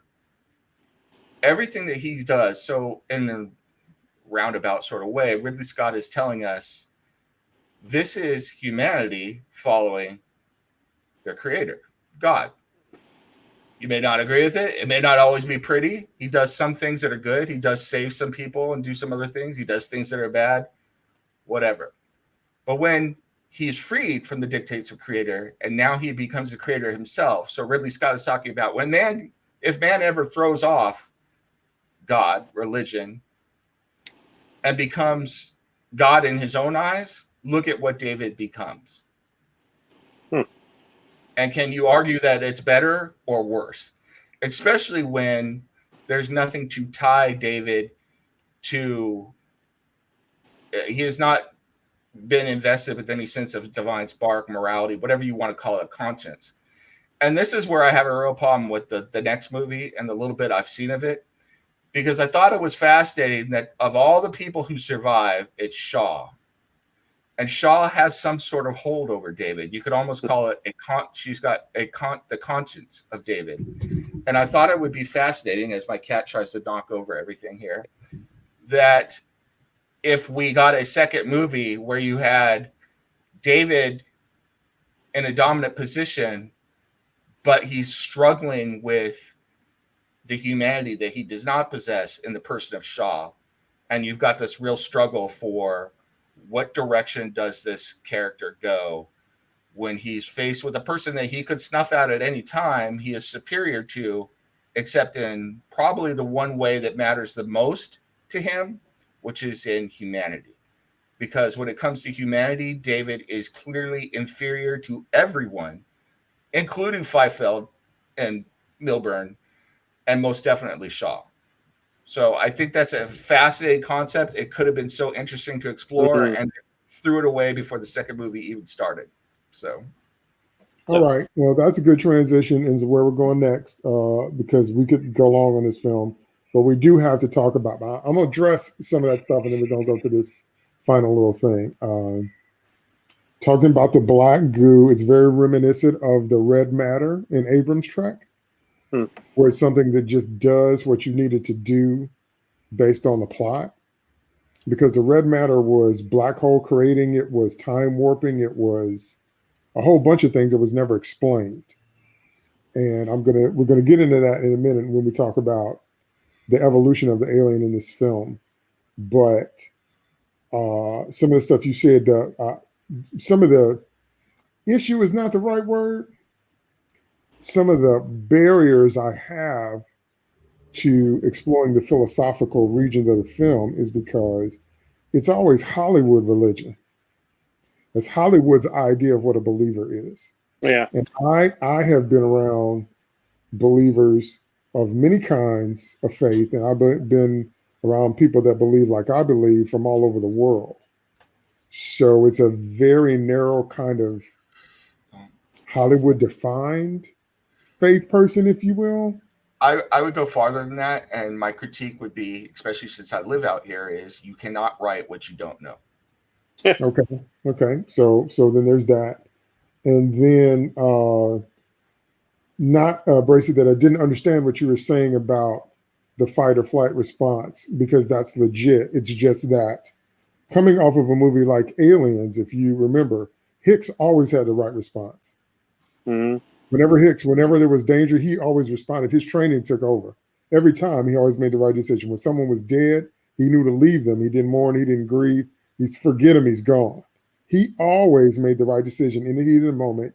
And Ripley, when faced with the biggest challenge of her life after finding out she's 57 years displaced, got angry, got confident, got some weapons, said, I'm going to go get my new daughter back or die trying, but she was smart about it. So I think it can go both ways. And I think you have to have both in a film. And this film was everybody reacting with the worst possible reaction when the adrenaline kicked in, especially when you provoke the situation yourself.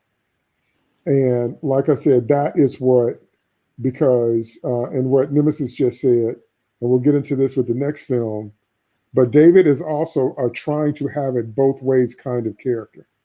Mm-hmm. Now, the time that they sold me, they sold me on Spock, they sold me on Seven of Nine, and they sold me on Data. They sold me on Spock because Spock finally realized he needed to stop fighting the fact that he was part human. He'd done everything he could to try to be all logic, but that's not actually who he was, because his mother was human.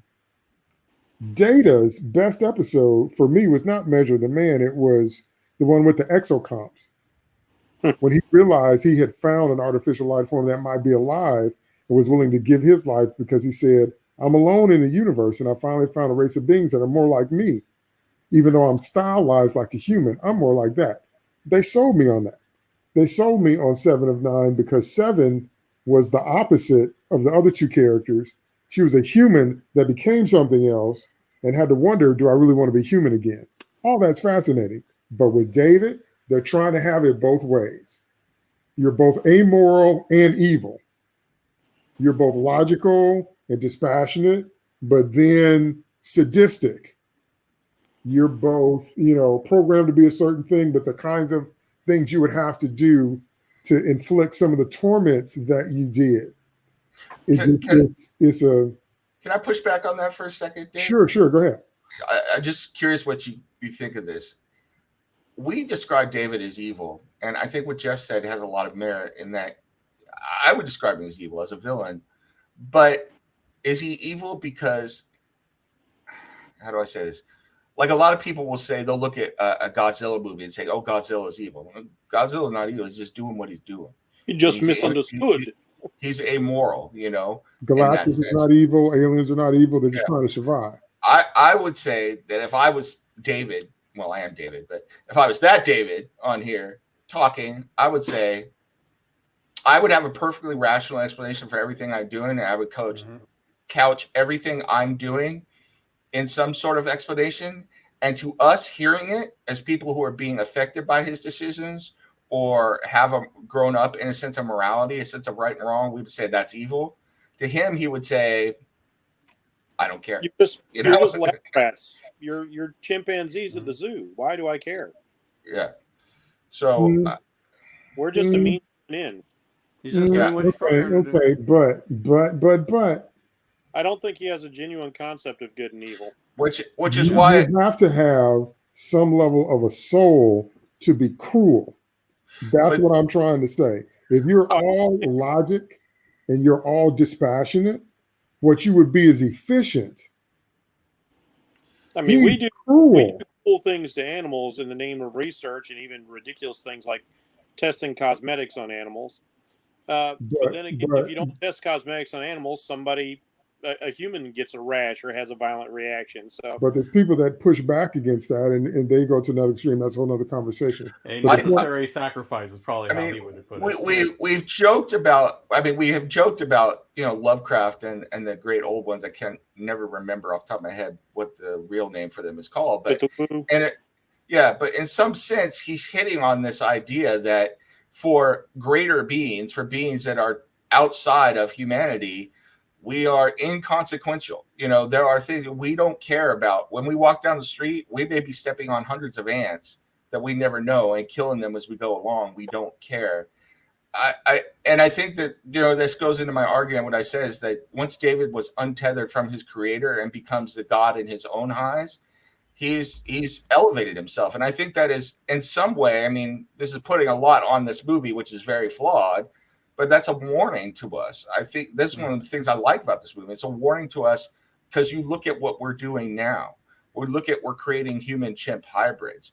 You look at the stuff we're messing with. We are playing God, and we're untethering ourselves from a morality that has done bad things in the past. I mean, in the name of religion, there have been horrible things done. But some of the things we're doing now that we've separated ourselves from religion, are absolutely horrifying. So I think that there is an actual cautionary tale there. There's a lot to be said from it. Unfortunately, it's all contained in this rather flawed movie. So. Well, I think what you're saying has some merit. It's just, once again, what I can't get past is tethering it to the aliens and tethering it to he being their origin, because that's another stretch for me in terms of an intelligent level of development and in terms of the biological sciences necessary. It's almost like a doomsday origin, because doomsday's origin doesn't make any sense. We just kept killing something and letting it grow back, and now we can't kill it the same way twice. Mm-hmm. That's a bit of a stretch. And so it's a bit of a stretch for me, for him to have everything he would need to have inside of an artificial soul to get to that. But we can talk about that some more with the next movie, because the next movie is basically about that.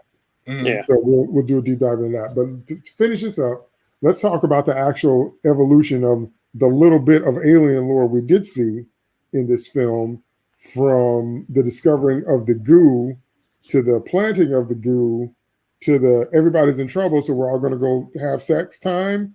And then, oops, I'm sorry, I got her pregnant with baby Shumagorath. And then she's got to perform a C-section, which was another thing that, okay, do me out the film. And then she recovers too quickly. And then she's doing, Batman level stuff 15 minutes later. No, you wouldn't.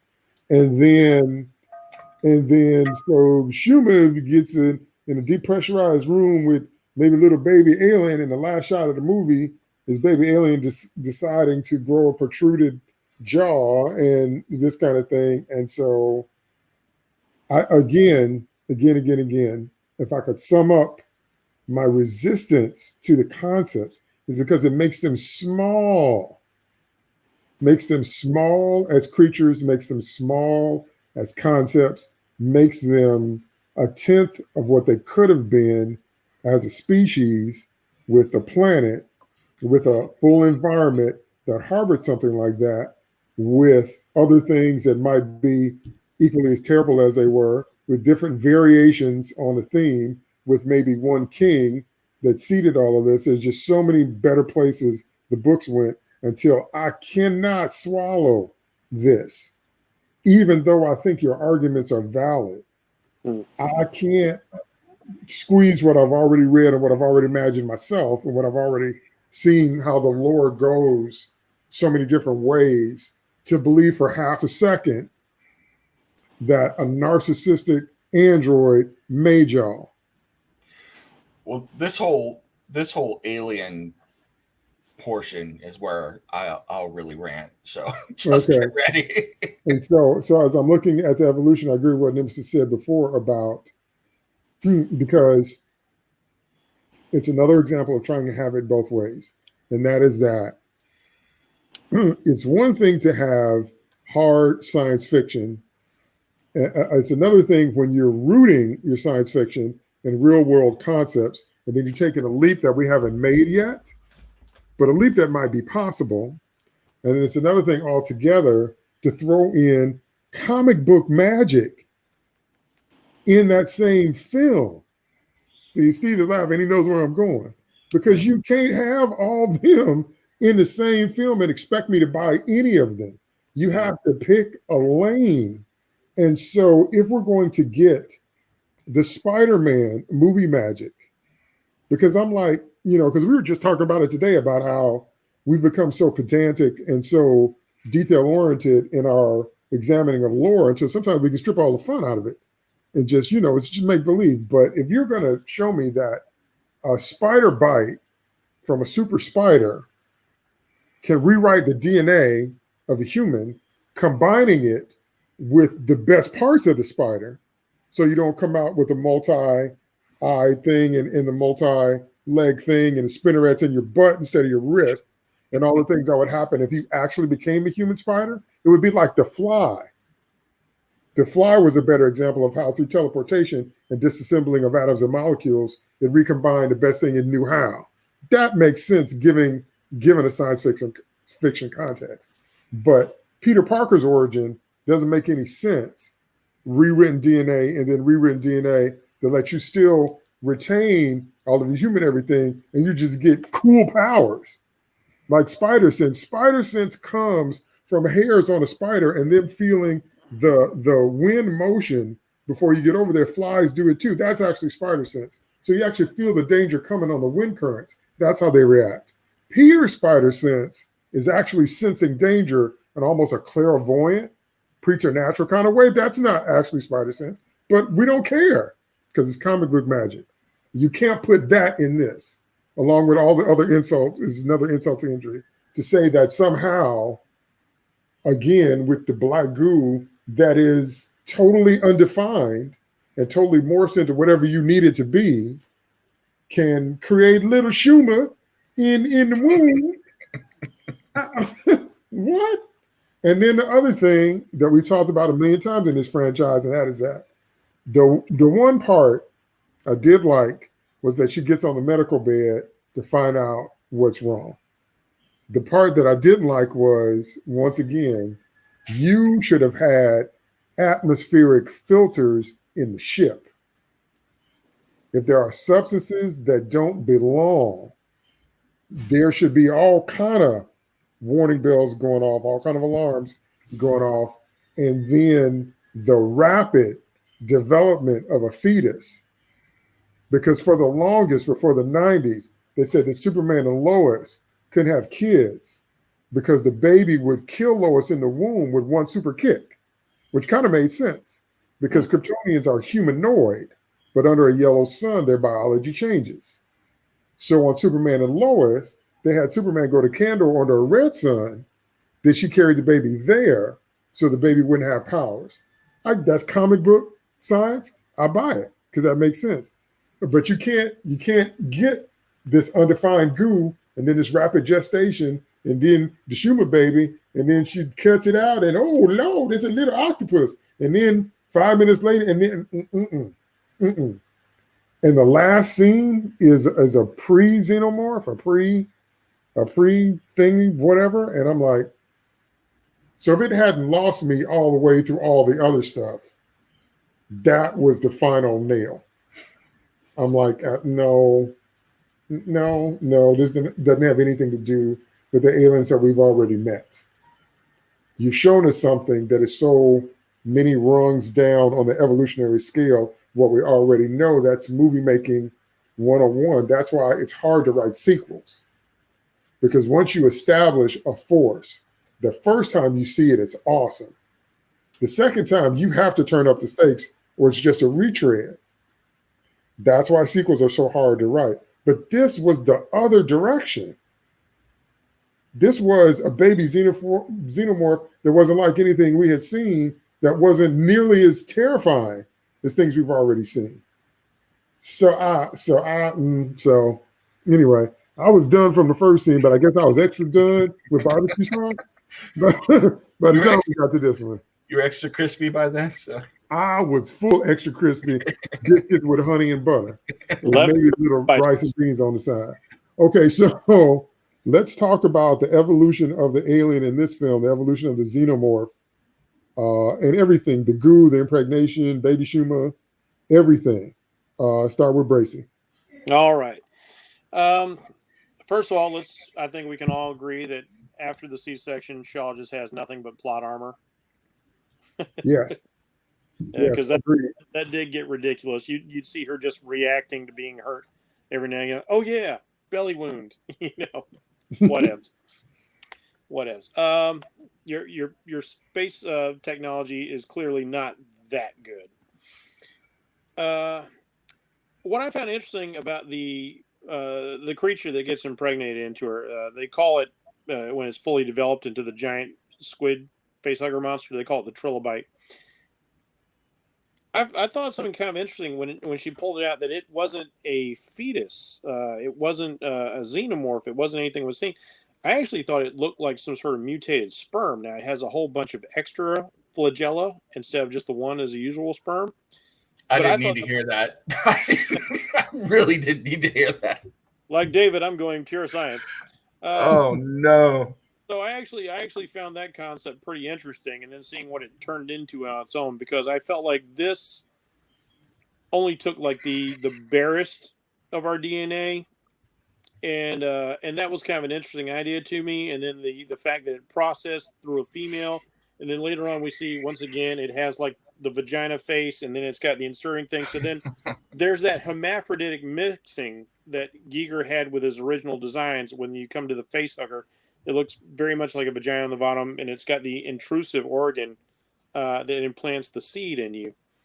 So I was kind of okay with the trilobite because, like you said, DT, we should have some established rules. The goo gets on these little mealworm-looking creatures, and it turns into something you can extrapolate from that. A long, sinuous creature. Okay, we've got a little sinuous creature. We turn into a long, sinuous creature. Once again, we have to go to, unfortunately, deleted scenes that didn't make it in there. I know Ridley, bless his heart, he really loves practical effects, and I applaud him for that. But there are times when CGI is the best thing for the job. So when Fifield attacks the ship in his mutated form, they did a whole sequence, totally rendered. Maybe not final pass, but I've watched it. You can watch it on YouTube, where his impact with the black goo, which eats through his helmet, starts a process which, if you look at his mutated form, he's about 7 feet tall. He's elongated. He and his spacesuit are becoming one. So the idea here is like he's starting to have an elongated head. The dome is turning into like a xenomorph. He's turning into a xenomorph. Another interesting idea that didn't get played out in the movie. Okay, it's like, oh, so this highly mutative stuff that apparently can affect organic and inorganic matter hits him and starts to create a new life form out of what it's working with. Because like you said, I can buy into that idea. But they didn't go there. They went a different way with it. So he's just mutating inside of a suit in the final product of the film. But it's like you said, the problem is the goo does whatever you need it to do at the time. So once again, because we don't have the original scenes, or like we don't have excerpts of the script that I've read, I'm having to do the work once again, and which I should not be doing. If the goo can do anything, then what is the goo? We have no idea what the goo is. I'm going to give you guys a perspective outside from somebody who's studied all this stuff outside the film, and I'm sure you guys will take over for what we actually saw on the screen. So we have seen the Deacon. That's what they call the thing that burst out of the engineer, the proto-alien looking thing. Mm-hmm. We did see it in the film before it actually arrives. There is a mural on the wall of the engineers basically kind of worshiping this figure in this kind of Christ pose. And you saw the elongated spiky head that represents a creature that is similar to this, or maybe progenitor to this. Imagining coming from the engineers, it probably did come from them in some way. And that does bring me one more pet peeve. The space jockey was like at least 12, maybe 18 feet tall in Alien. Why the hell were they just scaled down to like 8 feet tall in this movie? Where's the consistency in that? If you're not going to make him like the Trump thing, and he's just got like a biomechanical suits and things, why isn't he like 18 feet tall? We certainly have the technology to do that, whether it's through force perspective or compositing. That bugged the crap out of me. And Ridley Scott's better than that. I don't know why he made that decision. But back onto this thing. So the exterior lore, which for whatever reason we're not privy to because we just don't get all the facts here, is the engineers found this creature that they considered to be in a lot of ways perfect. It's not something they made. It's something they found, and the black goo is actually supposed to be the a blood or process from this creature. And so they found out it had these fabulous mutagenic properties, and as they're processing their own evolution. They're not into like just evolving. They're processing their own evolution, which is why they work with this creature, why they're refining the black goo, stretching its properties to the nth degree. The fact that they had gotten to a place where they were beyond reproduction, to where now they needed the black goo to reproduce in a wholly new fashion by seeding planets with life. And it's such a disservice that we didn't hear the conversation between David and the engineer, that it wasn't subtitled, because there was some interesting stuff in there about that. And now, once again, thinking about like the deleted scene that you spoke of a while ago about how like David didn't have any control as far as Wayland was alive. David actually does not word for word say to the engineer what Wayland's telling him to say. He's goading the engineer into killing Wayland so that he can be free. Not expecting his head to get ripped off, I'm sure. But another weird part of this process is it says in these scripts the engineers live for hundreds of thousands of years. And oddly, a really odd facet of the script is that speaking does them damage. I don't know if maybe they took the idea from Earth Hive. They were supposed to be telepathic. But it says like one of the reasons it's getting so upset is not just Wayland's arrogance, but the fact that I'm having to explain this to you. You're too stupid to understand that I'm so much better than you. It's costing me life. I'm like losing 100 years a word speaking this to you. So like this film got really kind of weirdly metaphysical in a lot of ways. It started going kind of Dune territory, but we're not privy to any of that because the movie wasn't structured to give us that sort of thing. So the idea is that this creature did exist that was more or less perfect. And then what the engineers did with it was they made all these things from it. But eventually even that wasn't enough for them. It ended up wiping it out in some way.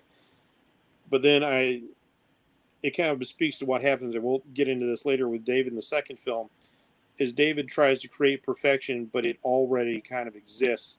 So for all of David's godlike prowess, this is what's kind of missing from having the spark of the soul or the spark of the divine.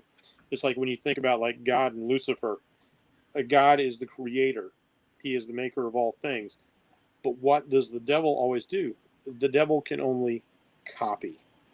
And that's what David is. For all of his supposed superiority, for all of his grandeur in himself, for all of his intellectual prowess and need to be the most high, to be the one who's in charge, to be the one to create, he can't actually create. When he makes the aliens, he's just making a new version of something that existed.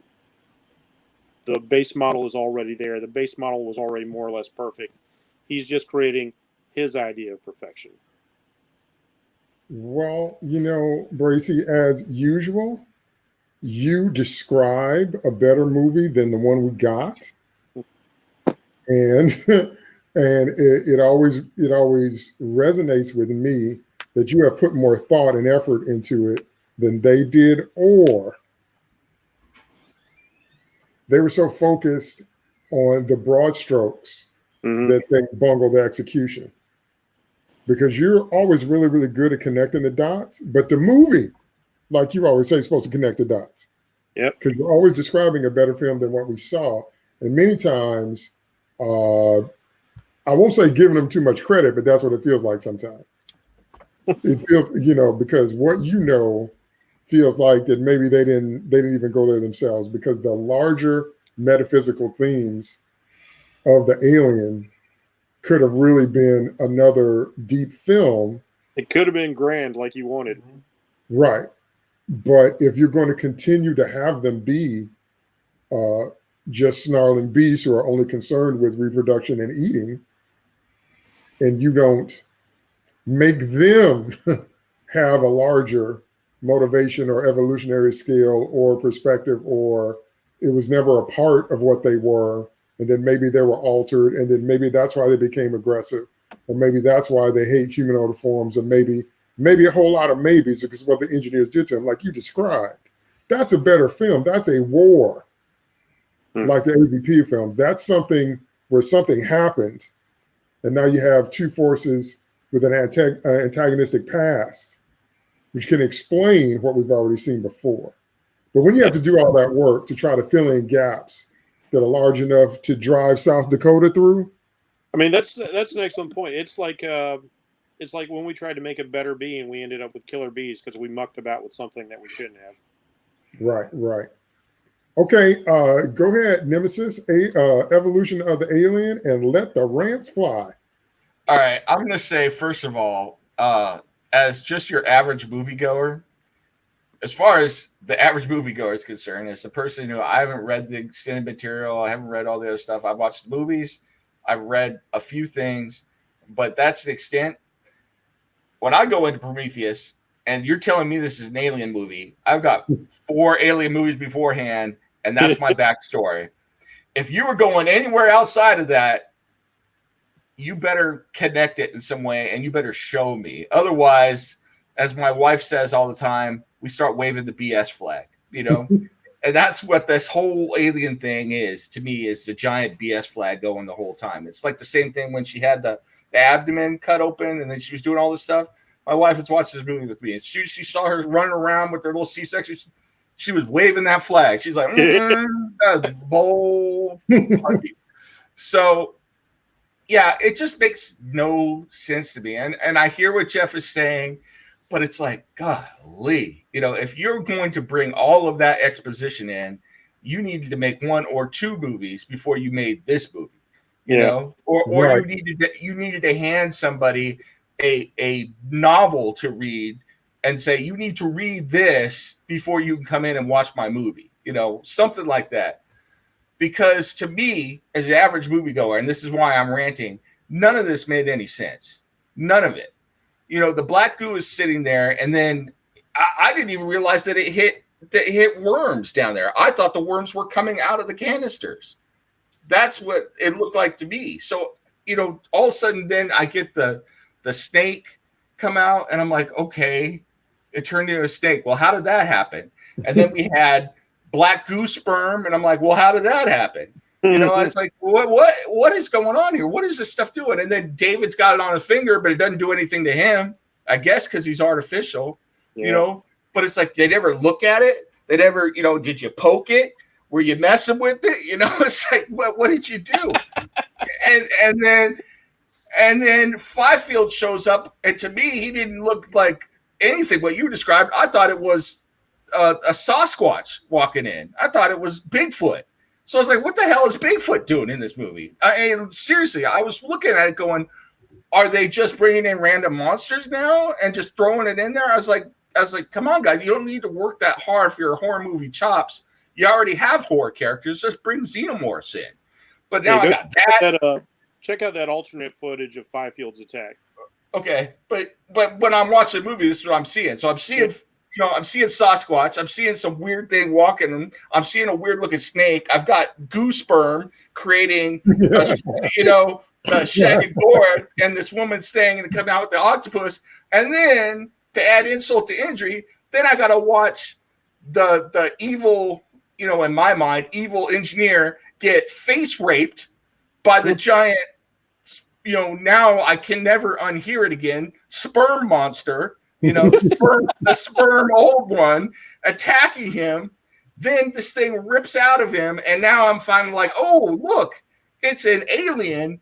Maybe we're getting somewhere. I don't understand anything that came out. It makes no sense to me. It makes no sense to me in the context of the 4 movies that came before it, whether I liked them or not. Some I did, some I didn't.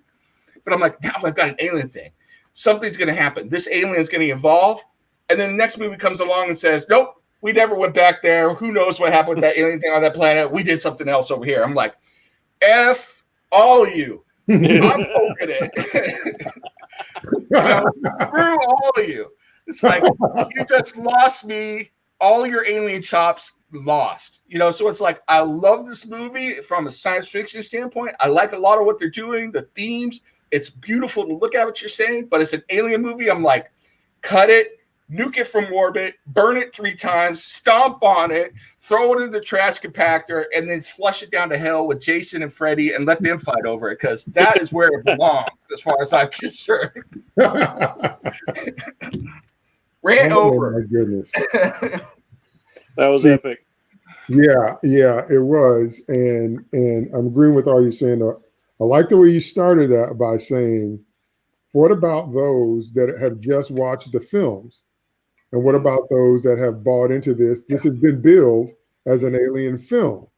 And then you cannot be confused when this movie fails at the box office. Yeah, I mean, that's precisely why it failed. Everybody was expecting an alien film. Yeah. Yep. See, now this is, we're going to throw it to Steve in a minute, but we're going to touch on this since y'all brought it up. This is another one of my fundamental pet peeves. If you want to see me rant on Twitter, this is the thing to bring up. And here it is.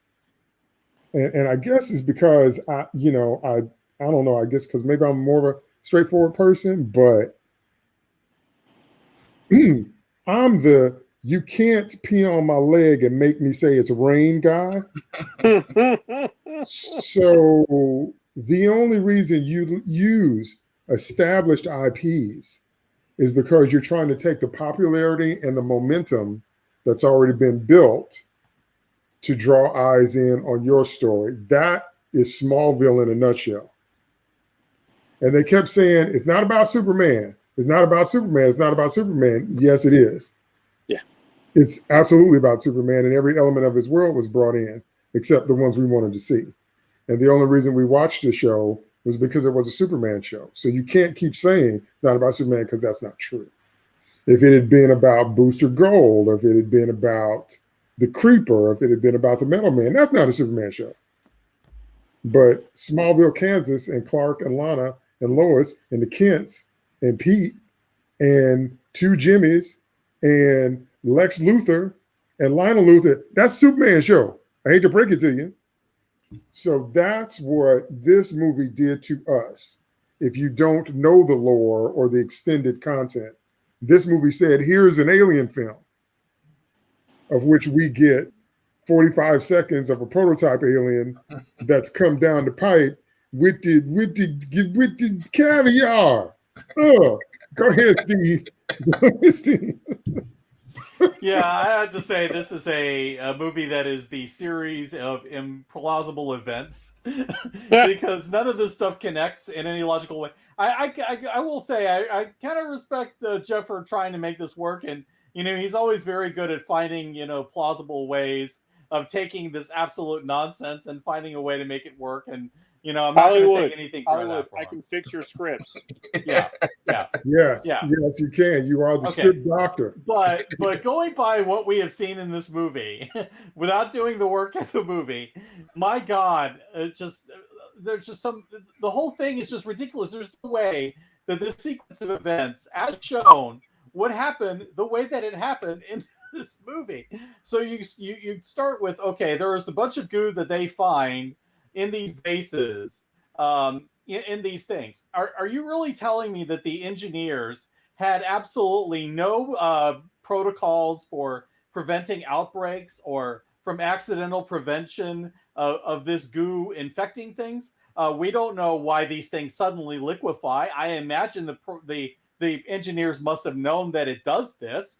why don't you have like something set up, in your cargo hold, to prevent these things from doing this and accidentally contaminating everything. Okay, so this is like the first place where it completely screws up and is completely implausible. You end up getting David getting a hold of some of the goo, and he gives it to Holloway. What did he think that this was going to do? I'd have no idea. And then you end up getting a situation where, okay, once again, this is being a horror movie. Sex is terrible, and if you have sex, bad things will happen to you. So we start having this metaphor for an STD, apparently. Oh no! Star Trek Discovery. That's what it comes across as. And so you end up getting this, and then you end up, fathering baby Shuma Gorath meets Starro, and this whole thing comes out. Starro. Nothing. She doesn't even notice any weird anything until after she gets back on the ship. You would think that if this thing had been gestating 3 months worth, that she would have noticed something in all that time. No. She conveniently doesn't notice until she gets back. And then she tries to take the thing out of her, which is completely ridiculous that the thing complains, oh, it's not calibrated for women. BS. Because this thing should have been calibrated for Vickers. Because we saw it earlier, the same metapod in Vickers' module. Okay, Mm-hmm. So it should have been calibrated for her. So you would think that yes, it would have been calibrated for women, but no, it's not for some reason. That is inexplicable. Okay, so we get this weird scene where she's having to do this weird cesarean that ends up messing with her. And as has been pointed out, there is no way in the world, that Shaw would have been in the shape that she was in, doing half the stuff that she was in, only occasionally saying, "Oh yeah, I cut myself in my midsection," with trying to extract Shuma Gorath out of my midsection. No. And then on top of that, this thing conveniently has the properties of a face hugger. Oh, why is never explained. It just does.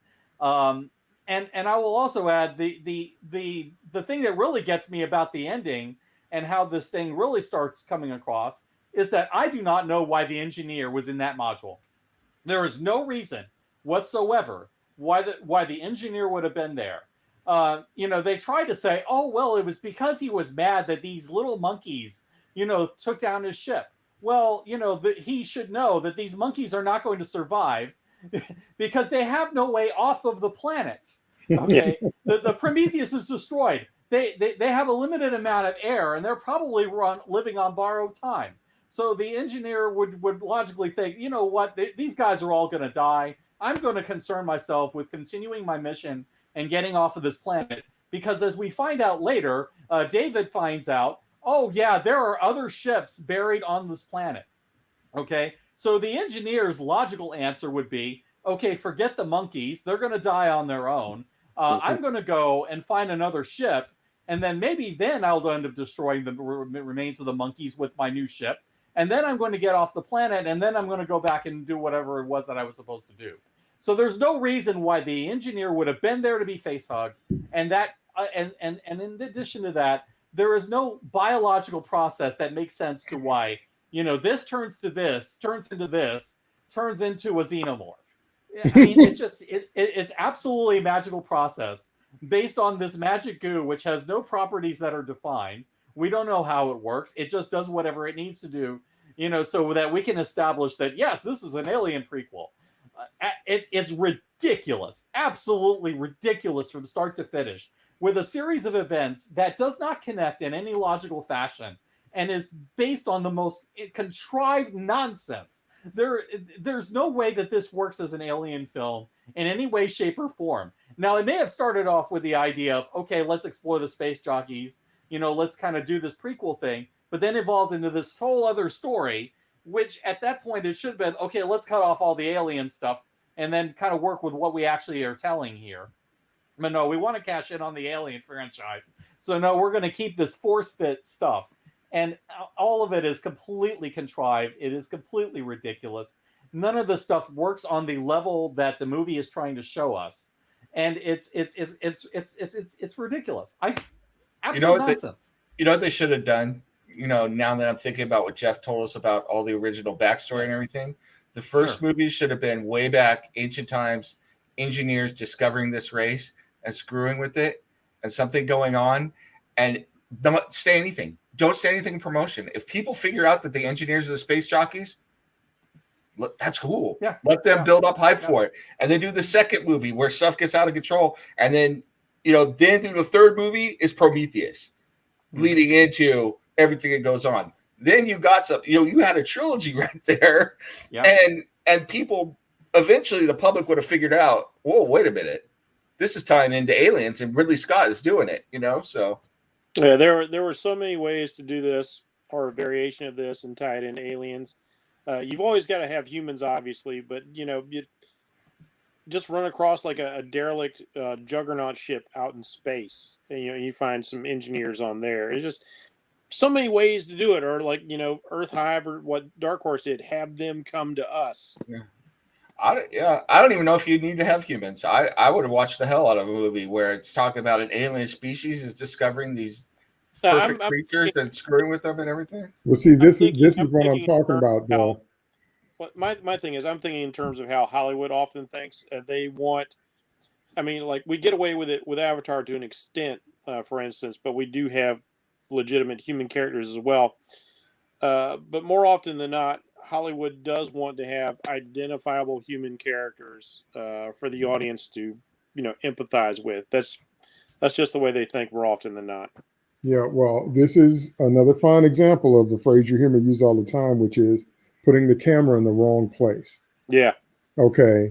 Why is there blood corrosive acid? Why is it that level of strong acid? Because that would mean, in a purely evolutionary sense, you would have to come from a planet where that type of defense was necessary. You would also have to explain how, does it turn to acid when it hits the air? Does it function like actual blood? And then when it hits the air, it turns into something else? What type of gas combination? Because, we have oxygen, nitrogen, whatever, and the surface of Jupiter is mostly methane or whatever. What type of gaseous combination does it take? You don't have eyes. You breathe because we can see and hear your breath because the queen breathes, but you can survive the vacuum of space. So that means whatever type of respiratory system you have is different from a human one, even though you burst out of us. So there are so many different ways that a home planet adventure to explain, or even if it didn't explain it fully, just a bit of a hint. Yeah. Like Empire did with Star Wars. We didn't understand everything about Vader, but we got little peeks. We saw the back of his head as the mask comes down. We saw extended use of the Force choke, where we just saw a little bit in the first movie. We saw mastery of the lightsaber. We saw a whole bunch of things, and it was still quite a mystery. So that's what I mean when I say, just on a pure evolutionary basis, for that kind of creature to exist, what type of planet or environment would engender such a nightmare species? And even if we were created, it would have to be obviously for malevolent purposes. So what type of engineers who would purposely make a creature like that would do so? Because it is hinted, as we keep talking about the next movie, that the goo and the quick reproductive cycle was actually a weapon used like a bomb, like an airstrike. Yeah. Which was kind of goofy. But the point I'm trying to make is that the camera's in the wrong place. I just think it's sad that out of this whole movie, which had so much that I liked, that was supposed to be an alien movie, the part that felt alien to the movie, that felt like it didn't belong, was all the aliens. Was the xenomorph. Yeah, and once again, it kind of shows that this sequence of events could never work because, as you say, how would the xenomorph have developed these kinds of abilities, going from the goo to being human hosts, to turning into Shuma Gorath, to face hugging the engineer? How does any of that process lead to a being that can spit that has acid blood and is the ultimate survivor the way that it's designed to be? It makes zero sense. And also in Alien 3, that's the only time we actually saw them eating people. It was hinted to and alluded to, but the dog alien was the only version of the thing that actually ate people repeatedly. So then, are you naturally carnivores? Are you just aggressive to protect your species? Are you desirous of human flesh because you got mixed with canine DNA? Is that who you are all the time? The whole idea of the king, like in Reign of Fire, one male dragon, one male king, to see them all. Well, where did it come from? I've always liked. I'm sorry. I've always liked the idea much better that was postulated before Prometheus ever came out, that the ship was carrying all these eggs because, ironically, the company always wanted to get the aliens as bioweapons. Is that what that's what they were actually made for by the space jockeys? Is they were biological weapons. Right. And that also, once again, if we go with the elephantine, telepathy-based race, and so we have a completely different level of technology and science and worldview and religion. And so maybe they made these things in response to something else. Maybe they were a part of a galactic war, and they said, we need to come up with a style of weapon that can get us, revenge, can retaliate against our enemies, that won't cost us ships and lives. So we'll come up with something biological and organic or biomechanical that we can actually plant on their planet. And by the nature of the way they reproduce, the planet will be overrun in less than 6 months. And if the space jockeys were that hell-bent on revenge, then what kind of war did you have? On and on and on and on. You see what I'm saying? But they put the camera in the wrong place. You're in the wrong. And then they tried to say they were using the bioweapons to destroy humanity, which is like, why would you need to do that? Don't you have the technology to do that? Just with the advanced technology that you currently possess, why would you need to do that with humans? So there definitely needed to be an outside alien race if you were going to do that. Bio warfare is an interesting concept to get into too. I mean, it is, and that's like one of the better Star Trek setups, because the original series did it and the Next Generation did it. When you had two warring races that kept hitting an impasse, they couldn't outfight each other. They couldn't outlast each other. So Picard was like, well, why don't you try talking? Yeah. And they're like, we don't want to talk. But before the hour's over, they said, okay, well, maybe human. Okay, well, maybe talking's a thing. So what kind of race would the elephantine space jockeys have been up against again to make them go to the level to create such a deviant and horrific and grotesque weapon that was a perfect organism that could survive in any environment? And how many of their own did they lose to create such a species? Because you would have to have lost many of your own scientists in trying to get to. See, that's what I'm saying. All that is a grander scale than David decided we don't need to live. And by the way, here's Ant-Man with a big jaw. I do want to throw in one thing, because I know we got to wrap up in a second, but so we don't really have time to discuss it. But from a technical aspect, a filmmaking aspect, the other problem I have with this movie, and I'd love to hear you guys' quick thoughts on this, is that I think you got to keep the looks of the movies consistent, and this movie really suffered from prequel syndrome, in that this movie takes place before the Alien, the first movie. We've seen movies from Alien 1 through 4 out 300 years past this, and none of the technology looks anywhere near as good as this. The ships don't look anywhere as good as this. None of it works the same way. I mean, it's just not, it doesn't fit in the same universe. It just doesn't. It's like, I understand that the Nostromo is a cargo ship, or not the Nostromo, it's Nostromo. Yeah, the Nostromo. But then, what was the name of the ship that the Marines were on? Suluco. Yeah, the Suluco. All right. Now, okay, Sulaco. You can explain the Nostromo, but the Sulaco, you got Colonial Marines. They're going to have a state-of-the-art ship, state-of-the-art technology, and that ship, it looked better than the Nostromo, but compared to that ship that they went out and Prometheus, it was a dump. So I was like, the Prometheus is even better than the one from Alien Resurrection, and that was like hundreds of years later. So Sulaco's like a lot like any military vessel. It's made for functionality, not to be impressive. Right. Plus, also, I agree, because looking at Star Wars prequels versus Star Wars, Star Trek, prequels that they're doing versus Star Trek, like they always upgrade the technology because they think, oh, we've got all this cool stuff we can do with sets and lightings and digital effects. But I think they underestimate the public. If you made a Star Trek series like what Discovery's supposed to be, but it was like all like candy colored like the original series was, I think people would respond to that. Yeah, and even if it looks kind of silly by today's standards. You've got to respect what came before. And it's like, you can do some new stuff and everything, but it's like you're trying to mold it into a universe.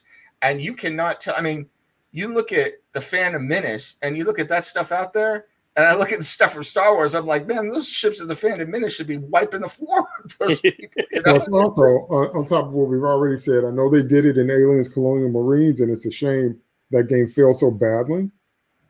But a very real issue could be once you take off and nuke the site from orbit and you have all the radioactive fallout, what if the aliens adapted to that? Oh, yeah. And what if that became a part of their evolutionary cycle? Because you did destroy the planet, you destroyed the colony or part of the colony, but maybe not the derelict ship. Yeah, so that means there's still things, right? That means there's still things going on there. So see, that's another tome. That's another encyclopedia worth of books about what happened on LV-426 when Ripley left. It could be, and I'm going to end on this because this is a whole nother pod. It could be a setup like unto Wrath of Khan. Yeah. What would happen if by some miracle there are survivors on LV-426 and they make it back to Earth, or they make it back to the company, or they make it back to whatever's left, and they start telling them about everything that happened since you abandoned us, like Khan felt like Kirk abandoned him. Do you see how that's a whole thing right there? See, anyway, we're going to call it there because we could go another hour, because when we get to brainstorming on things we wish we could have seen, it just makes what we did see all the more head scratching, even when we deep dive into the larger themes and what could have happened. It's like there's so much untapped potential that's actually still there for alien stories. But perhaps, and I've said it before, perhaps movies are not the best medium. Perhaps if we looked at other platforms, those would be better places to tell these kinds of stories that we're dreaming up. And because they can come out faster and they'd be cheaper to produce. And, so all kinds of business things there. But anyway, I want to thank my co-host for an incredible pod. I knew this was going to be good because, as always, we can all rightfully defend our positions well. And we all right at the same time. That's why I love it. So we want to thank you guys for checking us out. Don't forget to check out the other pods and video offerings on United Capes Podcast Network and Comic Crusaders. That's all us. Want to thank David Nemesis Howard. Oh, this was great. I love this pod. And if you haven't seen this movie, it's worth checking out because it's beautiful and there's some interesting stuff. Just don't think of it as an alien movie. Put that out of your head and you'll be able to watch it. So want to say thank you to Steve Shadewing Sellers. Yeah, this particular movie is one of those that I find fascinating for all that I pick it apart. And there's plenty of more stuff that, you can pick it apart as far as what doesn't work and how it doesn't fit. But that's part of the fun, I think, with this movie. It's like, I have to respect a movie that is really ambitious and tries to be something, even when it completely fails. If you're going to fail big. This movie failed big. If you're going to fail big. And thanks to Jeff, Dr. Fate Bracey. Yeah, I got to agree with Steve there. It's like with the prequel trilogy for Star Wars. I didn't initially appreciate as much as I did upon subsequent viewings, because I later on did appreciate the fact that Lucas was trying to do something different. He was trying to give us something new within the context of the universe that he had created. Like I said, I have to laud Ridley Scott for trying to do the same thing. And unlike AVP2, which is a guilty pleasure of mine, this is not a guilty pleasure. This is a pleasure. It's just a flawed pleasure, because I do find so many elements of it fascinating. I just wish they could have been properly gelled together. Well, I Didn't get any pleasure, but that's another conversation. So thanks again, and we'll see you next time. We're gonna talk about Alien Covenant, which is a whole nother bag of beans, and it's kind of the bookend to everything that we started here. Every idea that was raised here is paid off one way or the other. The other Covenant, and that's what we're going to talk about next week, and that's going to be another doozy. Because, but you'll see when you get there. So thanks for checking us out. And we'll see you next time on the next episode of Sloppy Spoilers.